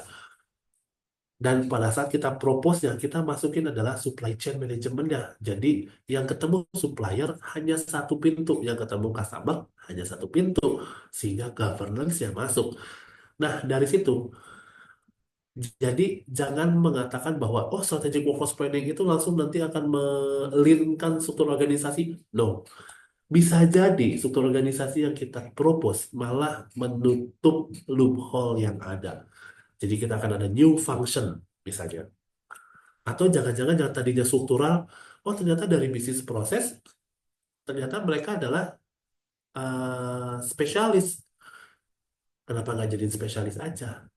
Oh, jangan-jangan dari bisnis proses, nggak perlu ada struktur organisasi, di dalam struktur organisasi, itu jadikan managed service aja. Itu dikeluarkan, dan seterusnya. Yang nanti juga akan kita bisa lihat bahwa apakah kita butuh permanen atau enggak, nanti kita juga bisa lihat dari bisnis proses itu sendiri. Yang nanti dari bisnis proses yang tadi, kalau kita mau turunkan lagi, mau jadi apakah SOP, WI, ataupun nanti apa, untuk apa sih ini? Tadi kembali lagi kepada governance. Kalau tadi kita kembali kepada 5 right, kita sudah bisa mendapatkan 5 right shape dan right cost, right size dan right shape-nya sudah didapat ya. Struktur organisasi dan jumlah orang yang tadi sudah kita dapat. Nah, bagaimana kita akan melihat dari right skill sama right placement? Kita bisa turunkan struktur dari bisnis proses yang tadi, kita turunkan ke job analysis. Dan job analysis itulah yang tadi kita tahu ya, bahwa itu akan membutuhkan skill apa, struktur kompetensi apa, dan seterusnya. Dan requirement orangnya dari untuk melakukan itu seperti apa. Dari situ kita masuk ke dalam KPI untuk kita bisa mendrive-kan bahwa jangan-jangan ada KPI yang nggak bisa silo, tetapi kita bisa lakukan yang namanya eh, apa itu namanya kolegial KPI. Karena dari bisnis proses salah satunya contoh paling gampang adalah kami ketemu dengan beberapa klien gitu ya, beberapa perusahaan bahwa ternyata sales sama operation biasanya kan saling tubrukan gitu ya. Terus karena KPI-nya masing-masing. Ternyata begitu kita melihat bisnis prosesnya, operation nggak bisa disalahkan. Kenapa? Karena operation itu juga tergantung dengan bisnis proses yang lain. Yaitu adalah misalnya bisnis proses finance misalnya. Nah, kenapa enggak? KPI-nya kita jadikan kolegial 3. Ya finance, ya sales, ya operation. Sehingga mereka harus bekerja sama bersama untuk bisa mencapai KPI tersebut. Untuk mendapatkan apa? Tadi kembali lagi kepada untuk current sampai kita ke depannya mau seperti apa. Sampai nanti kompetisi itu sendiri akan seperti apa, nanti kan kita bisa berdasarkan dari mana tadi bisnis proses itu sendiri, yang nanti kita bisa melihat fokus of analisisnya mulai dari fungsionalnya kita butuh seperti apa, manajerialnya gimana, strategiknya seperti apa, even sampai ke futures kompetensinya seperti apa. Oh, sih ini dihilangkan. harus ada future kompetensinya itu dalam 3 tahun ke depan itu yang harus disiapkan apa saja gitu. Dan sampai nanti kalau kita mau sampai ke right cost dari job analysis kita lakukan job evaluation, grading sampai ke salary structuring sampai nggak cuma hanya salary structuring tetapi sampai ke compensation and benefit sehingga kita bisa keluar right cost yang benar-benar cost yang sudah sangat aktual costnya seperti apa. Seperti itu sih dan mungkin sampai ke career management system. Nah, nanti kembali ada yang kelima setelah kita implement kita harus lakukan yang namanya review. Nah, ini adalah slide terakhir sebelum kita masuk ke dalam Q&A. Nah, di dalam review sendiri ini yang saya pengen coba tekankan bahwa dalam strategic workforce planning kita juga harus melihat adanya change management. Di mana change management itu mulai dari communication-nya pun harus ada. Bahwa kita akan melakukan ini sehingga tahun ke depan seperti ini, sehingga kita akan melakukan inisiasi ini, itu dikomunikasikan. Jadi change management nggak cuma hanya melihat bahwa apa sih yang berubah, tetapi bagaimana organisasi dan tim yang ada di dalam organisasi tersebut jadi siap dalam perubahan tersebut dan jadi siap dalam menghadapi strategic workforce planning yang nanti akan diterapkan itu sendiri. Ya nanti setelah kita sudah sampai ke review, setelah implement di review, setelah review nanti kita lakukan align di tahun berikutnya. Apakah masih align atau tidak? Gitu. Nah, itu sih. Jadi nanti kan ini akan dibagi ya. Nanti ada beberapa hal yang memang perlu saya eh, revisi terlebih dahulu. Setelah itu saya akan coba kirimkan buat dibagi sama teman-teman semua. Itu sih dari kami, dari saya, mohon maaf. Jadi mohon maaf, ini lebih dari sejam kayaknya. Mohon maaf juga karena saya senang juga kalau udah cerita terkait tentang strategi workforce planning karena ini adalah salah satu apa ya? Ini saya cerita sedikit ya. Ini saya salah satu kenapa saya sangat senang dengan strategi workforce planning karena saat dulu saya dari HR pindah ke bisnis strategik planning itu saya hanya mengganti angka 3. Saya hanya diganti angka 3. Jadi asalnya saya eh, company tersebut yang saya lakukan itu asalnya targetnya 3 juta dolar, angka 3-nya diganti, cuman ditutup kepalanya, yaitu menjadi angka 9. 9 juta dolar, dari 3 ke 9 itu 3 kali lipat, itu ternyata sudah merubah seluruh bisnis proses, sudah merubah seluruh organisasi, dan even sampai cara kerjanya kita. Dan saya langsung merasa bahwa itulah strategic workforce planning. Cuman hanya perkara angka 3 pindah ke angka 9. Cuman kepalanya doang yang berpindah. Angka 3 ya berpindah, ditutup aja jadi 9. Semua berubah. Itu adalah pengalaman saya bahwa ini loh. Dan pada saat itu berubah, dan pada saat itu bekerja, kepuasan diri sebagai HR, dan kepuasan diri sebagai organization development itu dapat banget. Gitu sih. Ya ini mohon maaf saya jadi curhat. Itu mungkin saya kembalikan ke Bu Salma, monggo Bu Salma. Mohon maaf ya teman-teman ya, jadi sampai jam 5 ini. Itu belum Q&A.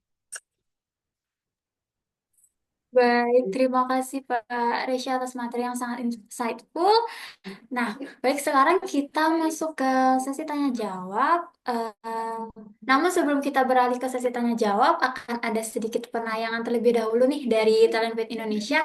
Untuk tim operator mohon dibantu ya untuk penayangannya.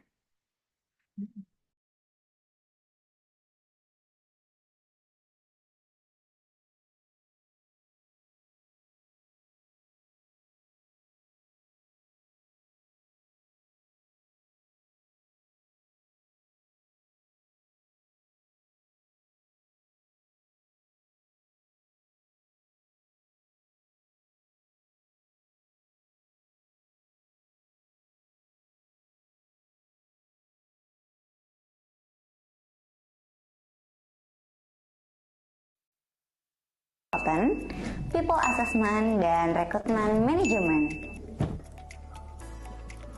Telehook Indonesia berdiri sejak tahun 2016 dan telah dipercaya oleh 250 perusahaan dan telah melakukan lebih dari 2 juta asesmen di seluruh Indonesia. Berikut merupakan klien kami.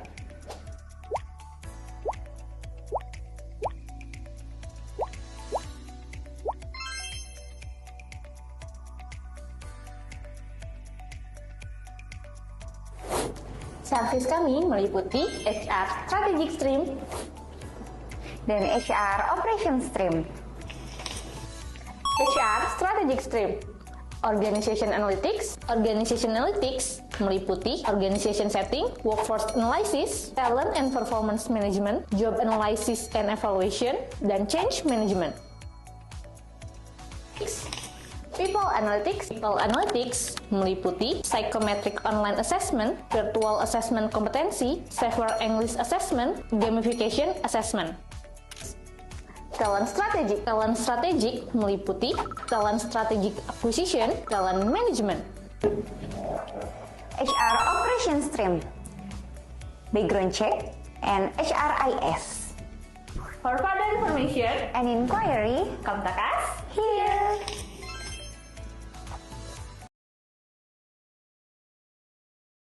Oke, sudah ada beberapa pertanyaan nih.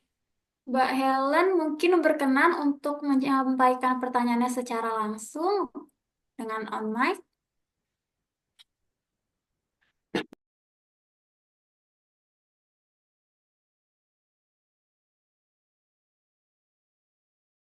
Oke, mungkin aku bantu bacakan ya pertanyaannya. Dari Mbak Helen nih. Pak Rey, izin bertanya, kapan sebuah company perlu melakukan strategic workforce planning? Baik, terima kasih banyak. Pertanyaan yang sangat bagus dan memang sangat mendasar gitu ya. Bahwa lalu saat kapan kita harus melakukan yang namanya strategic workforce planning? Kalau mau dibilang sejak kapan, kapanpun. Malah kalau mau dibilang bahwa pada saat kita mau memulai sebuah bisnis, harusnya ada yang namanya strategic workforce planning. Tetapi kan, iya biasanya kan bisnis namanya bisnis yang penting cuan dulu. Begitu cuannya sudah mulai oke, barulah kita baru memikirkan ini harusnya seperti apa ya, strategik apa bisnis prosesnya harus gimana ya, bisnis struktur organisasinya seperti apa. Jadi secara idealisnya memang harusnya dari awal. Halo? Ya, tetapi kalau mau dibilang sejak kapan, bisa kapanpun, atau bisa biasanya misalnya kalau memang ternyata lagi RUPS. Nah, kalau lagi RUPS itu kan suka ada arahan dari pemegang saham seperti apa atau komisaris bagaimana. Disitulah memang mungkin bisa tahu bahwa oh, company mau kemana, yuk kita langsung melakukan yang namanya strategic workforce planning gitu. Jadi kita sudah tahu, intinya adalah kita tahu bahwa RJPP mau kemana, misalnya kalau dari BUMN dengan bahasanya BUMN, RJPP-nya ada nih 5 tahun ke depan. Dari 5 tahun ke depan dari RJPP itu kita tarik, lakukan strategic workforce planning-nya mulai dari tahun ke tahun itu akan seperti apa, bagaimana 5 tahun ke depan, memang tadi ya, 5 tahun ke depan mau seperti apa, bisnismu kemana, berarti kalau mau dibilang bahwa bisnismu kemana itu butuh kompetensi apa, butuh struktur organisasi yang bagaimana untuk bisa mencapai sana. Contoh paling gampang adalah salah satu, saya pernah melihat dan memang terlibat dalam ECPP gitu ya. Dalam ECPP-nya mengatakan bahwa kita akan melakukan yang namanya digital transformation dan kita akan menggunakan yang namanya dalam 5 tahun ke depan kita akan menggunakan yang namanya industri 4.0 misalnya ya. Jadi para pabrik pun sudah menggunakan robot gitu.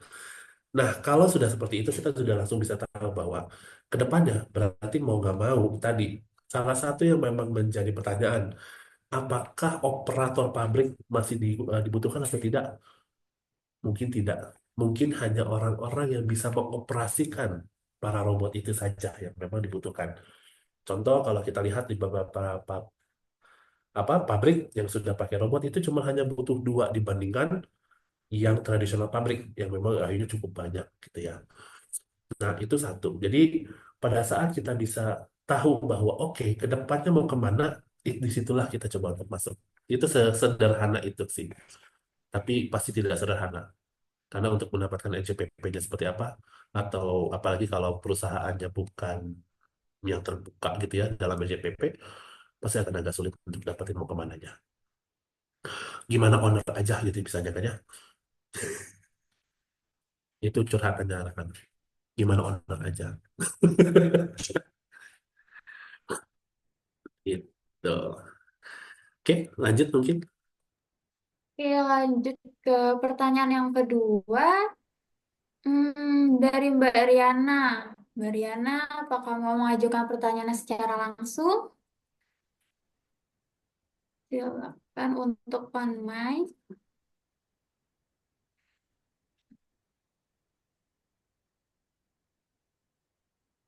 Ya, mungkin aku bacakan dulu ya. Pertanyaan dari Mbak Riana. Untuk company startup dengan kedinamisan yang tinggi, apakah bisa dilakukan SWP yang efektif, Pak? Baik. Nah, ini juga yang kemarin mungkin ah nggak tahu sih. Ini penilaian saya pribadi. Mohon maaf. Ini saya penilaian pribadi bahwa kenapa sih sebenarnya kalau kita lihat banyak startup yang akhirnya melakukan winter tech atau kita bisa lihat bahwa akhirnya hilang dan sebagainya.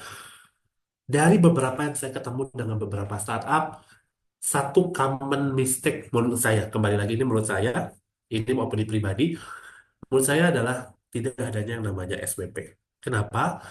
Karena mereka bergerak dan mereka selalu menambah orangnya itu karena satu, karena resource yang mereka punya. Yang kedua, mereka tidak berpikir bahwa resource itu adalah uang ya, tadi capital. Dan yang kedua adalah ya udah dari resource ada, lalu lu butuh orang ya udah tambahin aja sehingga akhirnya cukup banyak orang, costnya jadi tinggi sehingga investor akhirnya tidak mau karena tidak melihat bahwa adanya apa profitability yang akan datang di waktu-waktu yang dekat tidak lagi dikasih akhirnya jadinya hilang gitu ya. Nah, salah satu common mistake-nya itu adalah tidak melakukan SOP. Maksudnya apa? Jadi kalau kita tahu bahwa kita kan sebenarnya owner atau founder dari sebuah startup itu kan pasti punya mimpi. Mimpinya kemana sih? Mau dibawa kemana sih? Nah, apakah itu sudah align dengan venture capitalnya? Itu juga yang harus dilakukan dulu. Kalau ternyata sudah align, gitu ya, bahwa oke, saya tuh ingin membawa startup saya ini membantu para nelayan, misalnya ya, yang sekarang lagi viral, mohon maaf. Membantu seluruh nelayan untuk bisa memberikan apa-apa gitu. Nah, tempatkanlah itu sebagai long term project-nya. Untuk bisa mencapai sana, berarti kita harus melakukan apa sih? Coba kita detailkan dulu. Maksud yang dimaksud dengan membantu nelayan itu berapa ribu nelayan yang mau dibantu? Oh, 20.000 nelayan. Oh, sekarang kita ada 1.000. Berarti kita punya gap. Gap ini untuk kita bisa mencapai sana, kita harus melakukan apa? Apakah kita bisa melakukan apa dan sebagainya. Jadi, sudah terkonsep bahwa, oh nanti struktur organisasinya itu akan seperti ini dari tahun ke tahun, dari untuk bisa mencapai nanti di tahun 2000, misalnya 2030, dengan 2.000 nelayan itu akan tercover dengan teknologi yang ada misalnya. Nah itu tahun ke tahun nanti struktur organisasi pun akan nanti tadi apa direview dan dialign kembali. Oh ternyata ada teknologi baru. Oh ternyata ada lagi yang ternyata bisa mempercepat cara kerjanya kita sehingga kita tidak perlu lagi orang ini, bukan sorry, tidak perlu lagi skill ini, tapi kita gantikan skill apa. Nah itu yang dilakukan lagi yang namanya review dan alignment kembali. Nah itu sih sebenarnya. uh, Dinamis, yes, di dalamnya dinamis. Tapi biasanya dinamis kenapa? Salah satu faktor paling gede yang saya dapat, ini kembali lagi, ini adalah penanggapan saya. Salah satu faktornya adalah di mana founder itu akhirnya mengikuti apa kata venture capital. Saya pengennya ke sini. Padahal mimpinya founder kemana? Dan akhirnya jadinya dinamis. Tolong tambahin enhancement ini. Tolong tambahin fitur ini. Tambahin fitur ini. Dan akhirnya nggak lagi melihat si mimpi ke depannya, tapi ya udah yang sekarang seperti apa, bagaimana, dan itu harus firefighter, begitu firefighter akhirnya butuh banyak orang, kerasanya dalam tanda kutip ya, akhirnya jadinya cost membengkak dari orang.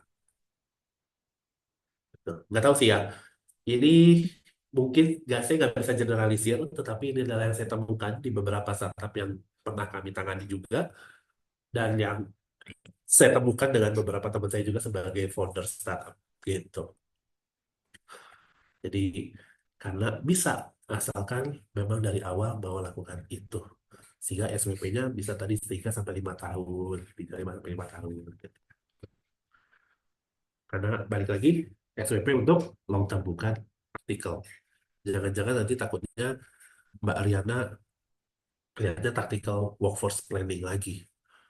Karena dinamis, begitu taktikal kan tadi untuk sekarang, untuk proyek yang ini, atau operasional untuk yang sekarang, immediate, aduh tambah lagi, aduh tambah lagi, aduh tambah lagi. Nah itu sebenarnya masih operasional dan taktikal, bukan strategi workforce planning. Gitu. Lanjut, Mbak Ariana, oke kah? Atau masih ada yang mau ditanyakan lagi? Mohon maaf, sudah cukup menjawab kah?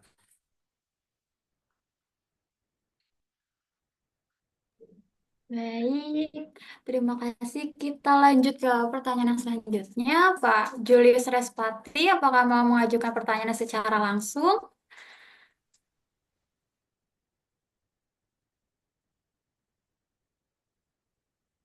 Kayaknya emang untuk tampil. Oke, sore Mas Alma, sore Pak Thank you.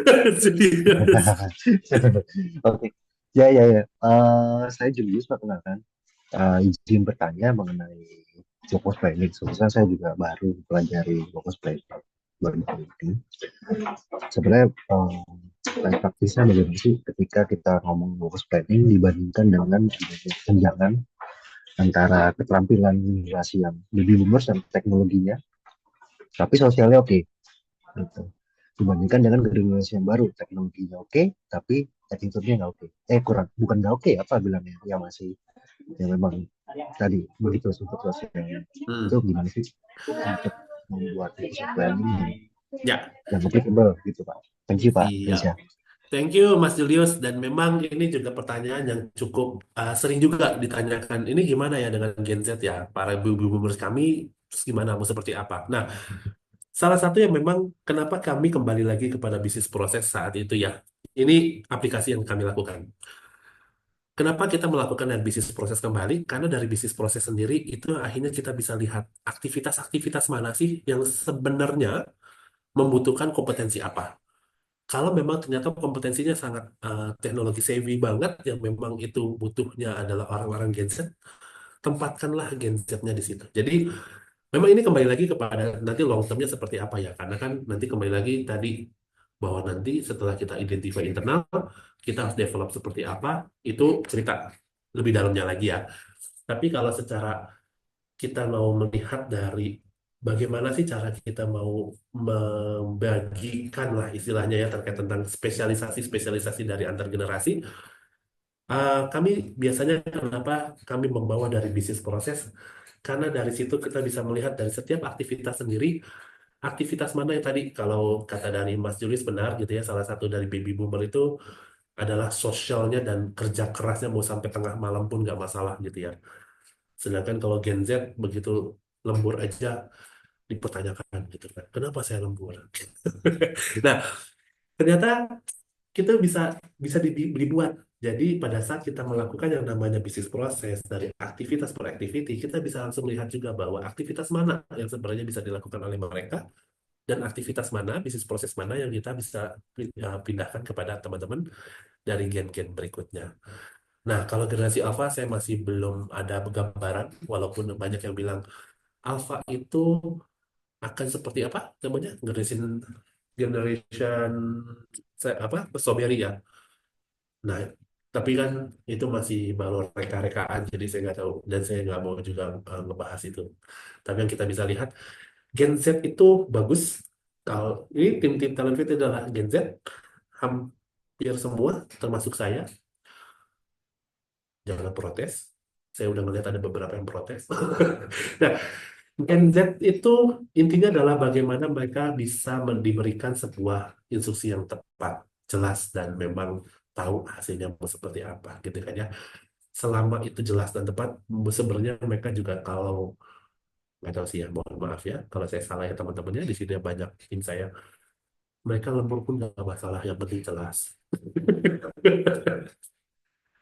Gitu. Tapi kalau mereka sudah lembur tapi nggak jelas apa hasilnya, ini mau sampai mana, endingnya apa, biasanya itu yang menjadi ini. Nah, balik lagi kepada SWP, sebenarnya tadi kalau kita balik lagi kepada metodologi kita melihat dari SWP itu dari bisnis proses, saya masih ke sini lagi, mohon maaf.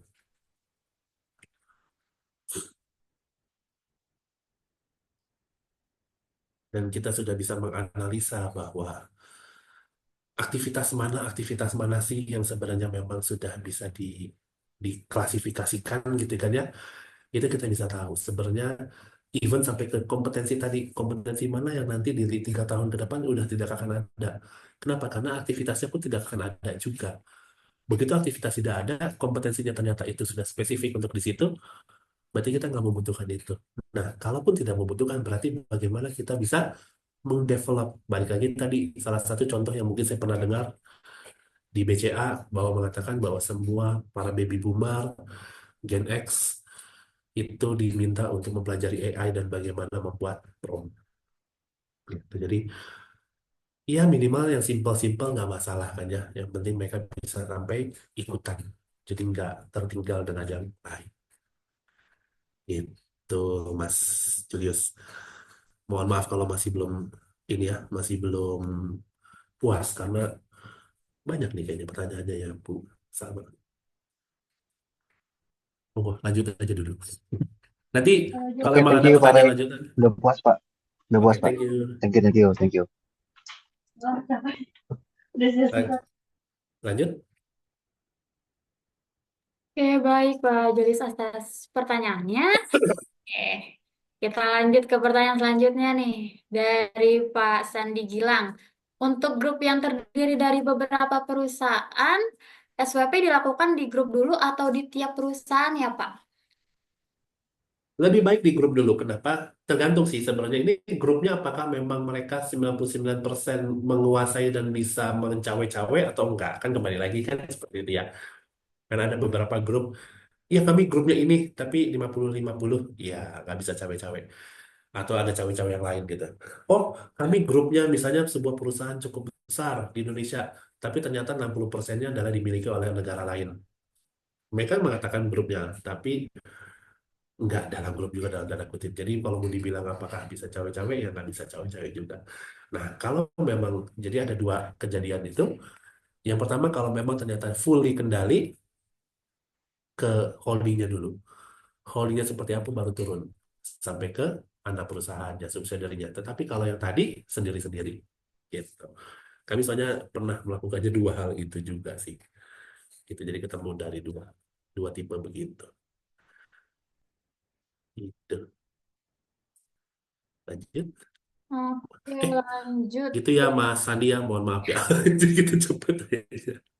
Nanti kalau ya. ada pertanyaan-pertanyaan lanjutan boleh nge-WA atau nge-email lah. Oke, udah mau berakhir sih waktunya. Pak Rey mau dilanjut apa gimana nih? Mungkin lanjut dulu kali. Oke. Ya, teman-teman lanjut nggak nih? Oke, kita bacain deh satu lagi ya. Hmm, Baru jam 5, Om Rey. Baru jam 5. Nah, 2 jam siap. lagi nih. Oke, ini dari Mbak Monika Anda. Mungkin mau disampaikan pertanyaan secara langsung, Mbak Monika?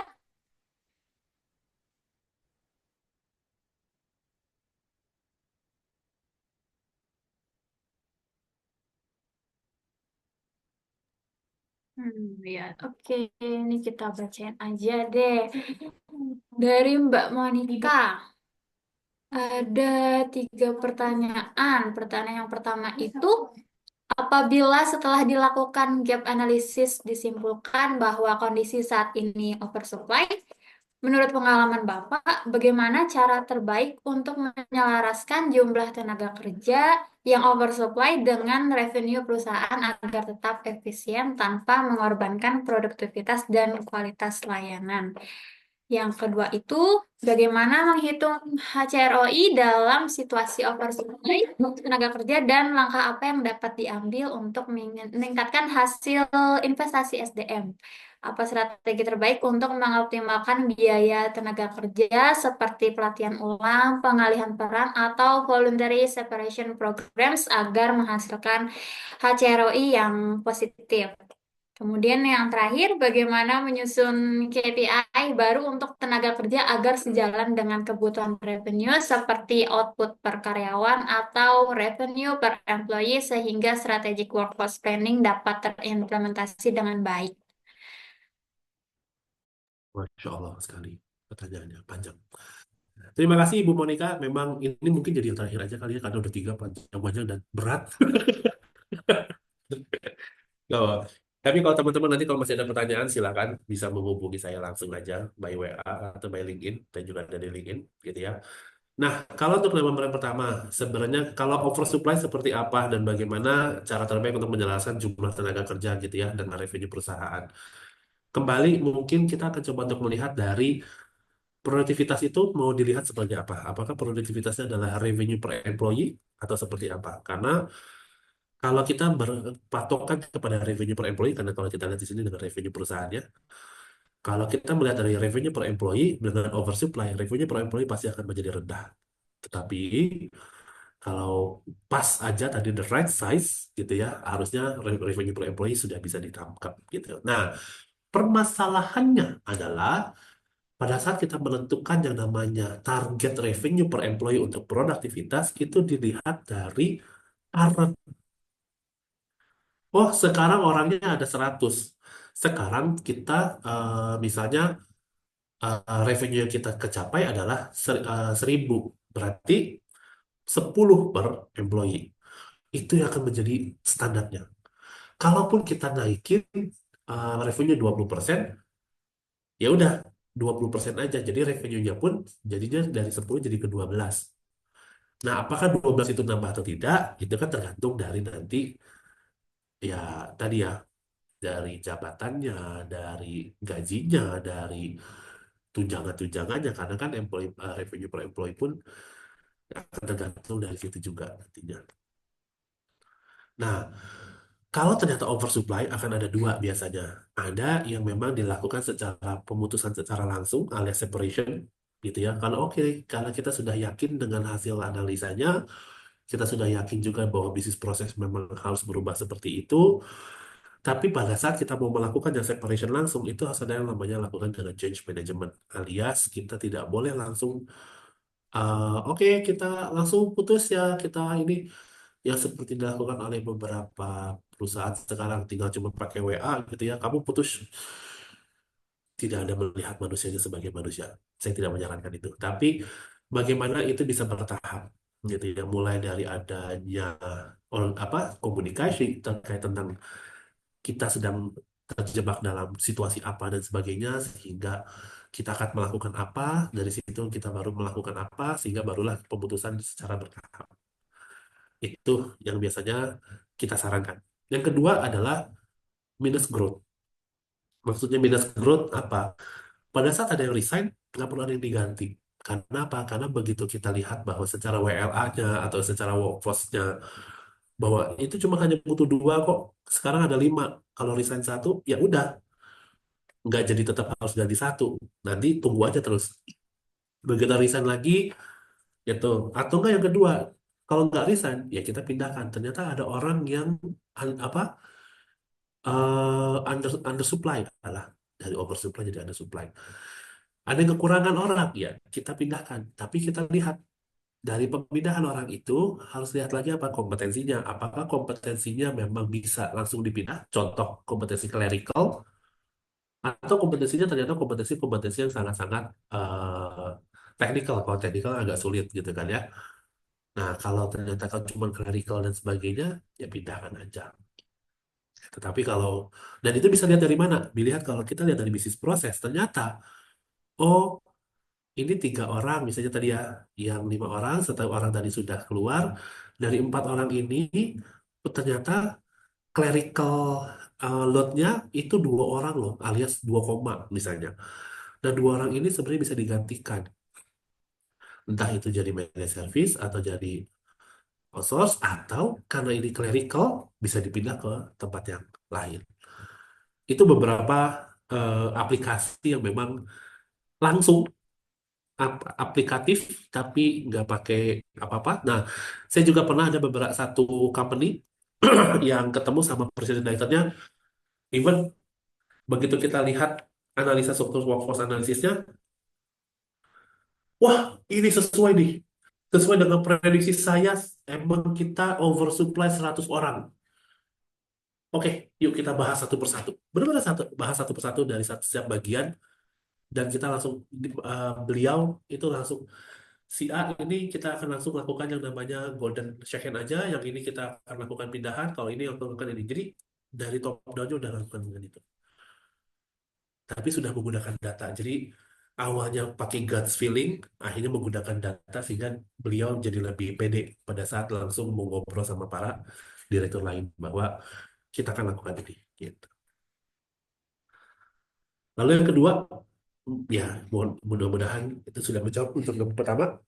Untuk yang kedua, bagaimana menghitung HCROI atau return on investment gitu ya dalam situasi oversupply, dan langkah apa saja dilakukan dan diambil meningkatkan hasil investasi SDM. Nah, eh, return on investment dalam SDM ini sendiri kan cukup panjang kalau mau dibilang ya. Jadi, apakah kita mau lihat tadi kembali lagi, apakah memang HR itu sudah menjadi cost center atau sudah menjadi business center juga. Tapi kalau masih menjadi sebagai cost center, ROI nggak akan bisa akan dibaca. Yakin. Cobalah masuk ke dalam pelatihan. Selain pelatihan sales, apa yang bisa dihitung? ROI. Akan agak sulit. Mau 3 bulan, 6 bulan, pasti nggak ada yang sulit. Saya yakin sih, nggak tahu sih. Saya sih sampai saat ini belum pernah bisa menghitung ROI secara pasti atau minimal dengan error 5% atau 10% gitu-gitu, saya masih belum bisa. Dan kalau ada yang tanya kayak gini, atau bisa nggak TFI gitu, atau saya bisa nggak?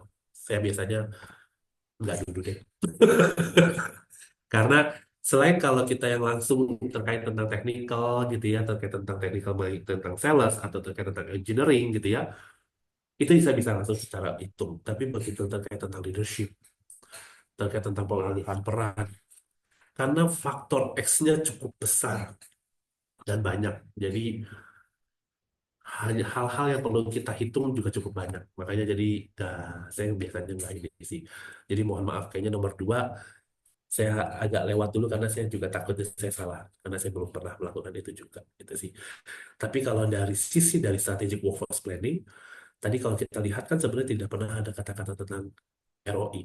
Tetapi bagaimana kita mengarahkan struktur organisasi, orang-orangnya, right shape, right size, right skill, sampai ke right cost, itu adalah bukan ROI, tetapi right cost-nya itu udah paling optimal nih dengan skill yang kita punya, shape yang kita ada, struktur apa jumlah orang yang ada, dan skill yang kita punya gitu. Itu jadi mohon maaf Mbak Monica kalau nomor 2 saya belum bisa jawab. Tapi nomor 3, bagaimana penyusun baru untuk tenaga kerja agar sejalan dengan kebutuhan revenue. Nah, lakukanlah top down. Saya selalu membuatkan KPI untuk para company-company yang bersama kami, itu melakukannya dengan top down. Jadi tidak ada lagi bottom up. Jadi kita benar-benar mengarahkan seluruh karyawan itu sesuai dengan bisnis mau kemana. Revenue-nya seperti apa, lalu apa yang harus dilakukan, apa inisiasi-inisiasinya, apa program-programnya, itu semua dari atas. Nah, berusahalah HR ada di diskusi itu. Itu akan lebih lagi. Gitu. Sehingga workforce bisa terimplementasi dengan baik. Itu sih mungkin kalau nomor 3-nya, Mbak Monica. Oke, baik. Karena waktunya sudah mau berakhir ya Pak, untuk sesi tanya jawabnya kita cukupkan dulu. Apabila nanti dari rekan-rekan semua ada yang masih ingin ditanyakan, bisa mengunjungi sosial medianya Pak Resya ataupun sosial media kami di LinkedIn ataupun Instagram Talent Fit Indonesia. Nah, sebelum acara webinar ini kita akhiri, seperti yang sebelumnya saya informasikan bahwa ada hadiah nih untuk dua penanya terbaik. Nah, mungkin dari Pak Resya boleh nih dipilih di antara para penanya tadi siapa dua orang penanya terbaik pada webinar kita hari ini. Pusing nih saya kalau kayak gini nih. eh Mana ya? Oke deh, mungkin yang pertama adalah karena kita mau melihat dari antar generasi tadi ya, Mas Julio satu. Dan yang kedua karena pertanyaan yang paling berat dari Mbak Monika aja. Wah, gitu mungkin. Selamat buat Mas Julio sama Mbak Monika. Nanti akan dihubungi sama timnya. Kok saya Oke, jadi thank you, ngomong gitu? Mas Pare. Harusnya tim yang ngomong. Ya, silakan. Saya kembalikan. Iya, oke. Eh, baik, selamat ya untuk Pak Julius dan Bu Monika. Nanti akan dihubungi oleh tim Indonesia. Dan terima kasih juga Pak Risha sudah memilih dua orang pemenang kami.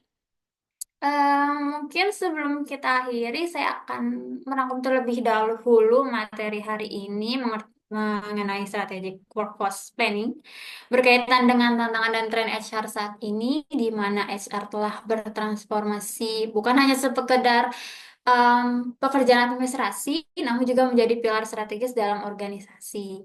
Nah, dan strategic workforce planning ini juga bertujuan untuk memastikan perusahaan mendapatkan right size, right shape, right place, dan right skill, sehingga akhirnya perusahaan bisa mendapatkan right cost untuk bisnis perusahaannya. Nah, sebelumnya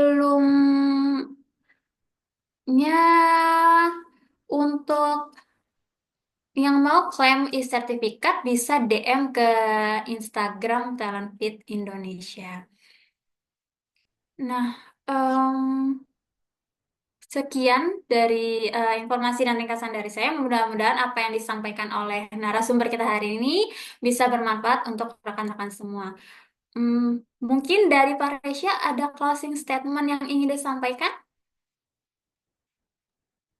Baik, terima kasih banyak Mbak Salma. Jadi teman-teman semua, saya cuma hanya mengingatkan sih sebenarnya bahwa eh, dalam melakukan struktur organisasi, dalam menentukan bisnis proses, dalam melakukan struktur organisasi, dalam menentukan jumlah orang dan sebagainya, berlakulah HR sebagai bisnis partner sehingga kita harus mengerti terkait tentang bisnis proses dari setiap function yang ada di dalam organisasi sehingga pada saat mereka meminta sesuatu atau eh, apa mengajukan sesuatu kita juga bisa memberikan suatu insight kepada mereka bahwa ini tidak perlu, ini malah menambahkan dan seterusnya. Jadi yuk HR nggak cuma hanya berpikir secara silo atau secara HR di dalam HR sendiri, tetapi HR yang sudah mengerti seluruh bisnis proses yang ada.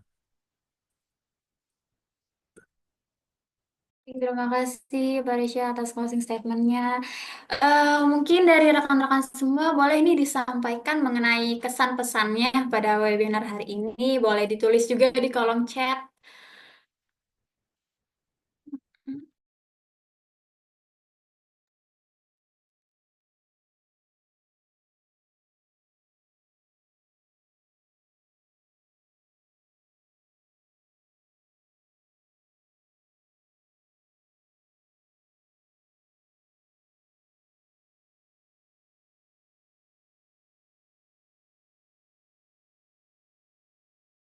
Udah. Oke, mungkin dari Pak Julius mau memberikan pesan-pesan untuk webinar hari ini. Thank you untuk Pare untuk waktunya. Terima kasih menginspirasi banget untuk hari ini meskipun cuma sebentar, cuman saya dapat pelajaran banyak dari Pare. Selamat talented juga terima kasih atas kesempatan yang ikutin untuk bikin acara webinar tadi. Terima kasih. Terima kasih, Pak. Terima kasih Pak Julius. Nah, sebagai informasi tambahan, Talent Fit Indonesia akan mengadakan offline event di bulan Januari dengan tema yang gak kalah menarik nih, yaitu HR and Culture. di mana di event tersebut akan ada narasumber-narasumber expert yang gak kalah seru juga. Dan untuk informasi lebih lanjut, teman-teman bisa mengunjungi sosial media kami, baik itu di LinkedIn ataupun Instagram Talentfit Indonesia di @talentfitindonesia. Dan untuk yang mau menonton ulang, silakan kunjungi YouTube channel Talentfit Indonesia karena rekaman Zoom webinar ini akan diupload di YouTube kami. Nah, oke. Sekali lagi terima kasih Pak Resya atas ilmunya yang sangat luar biasa. Juga rekan-rekan yang telah menyempatkan waktunya untuk hadir pada webinar sore ini. Sampai jumpa di acara webinar berikutnya dan semoga apa yang kita pelajari hari ini dapat berdampak baik untuk rekan-rekan semuanya. Saya izin untuk menutup webinar sore ini. Selamat sore dan tetap semangat. Assalamualaikum warahmatullahi wabarakatuh. Waalaikumsalam warahmatullahi wabarakatuh. Terima kasih teman-teman semua sudah bisa hadir. Terima kasih Pak Rey, terima kasih sama. Terima kasih.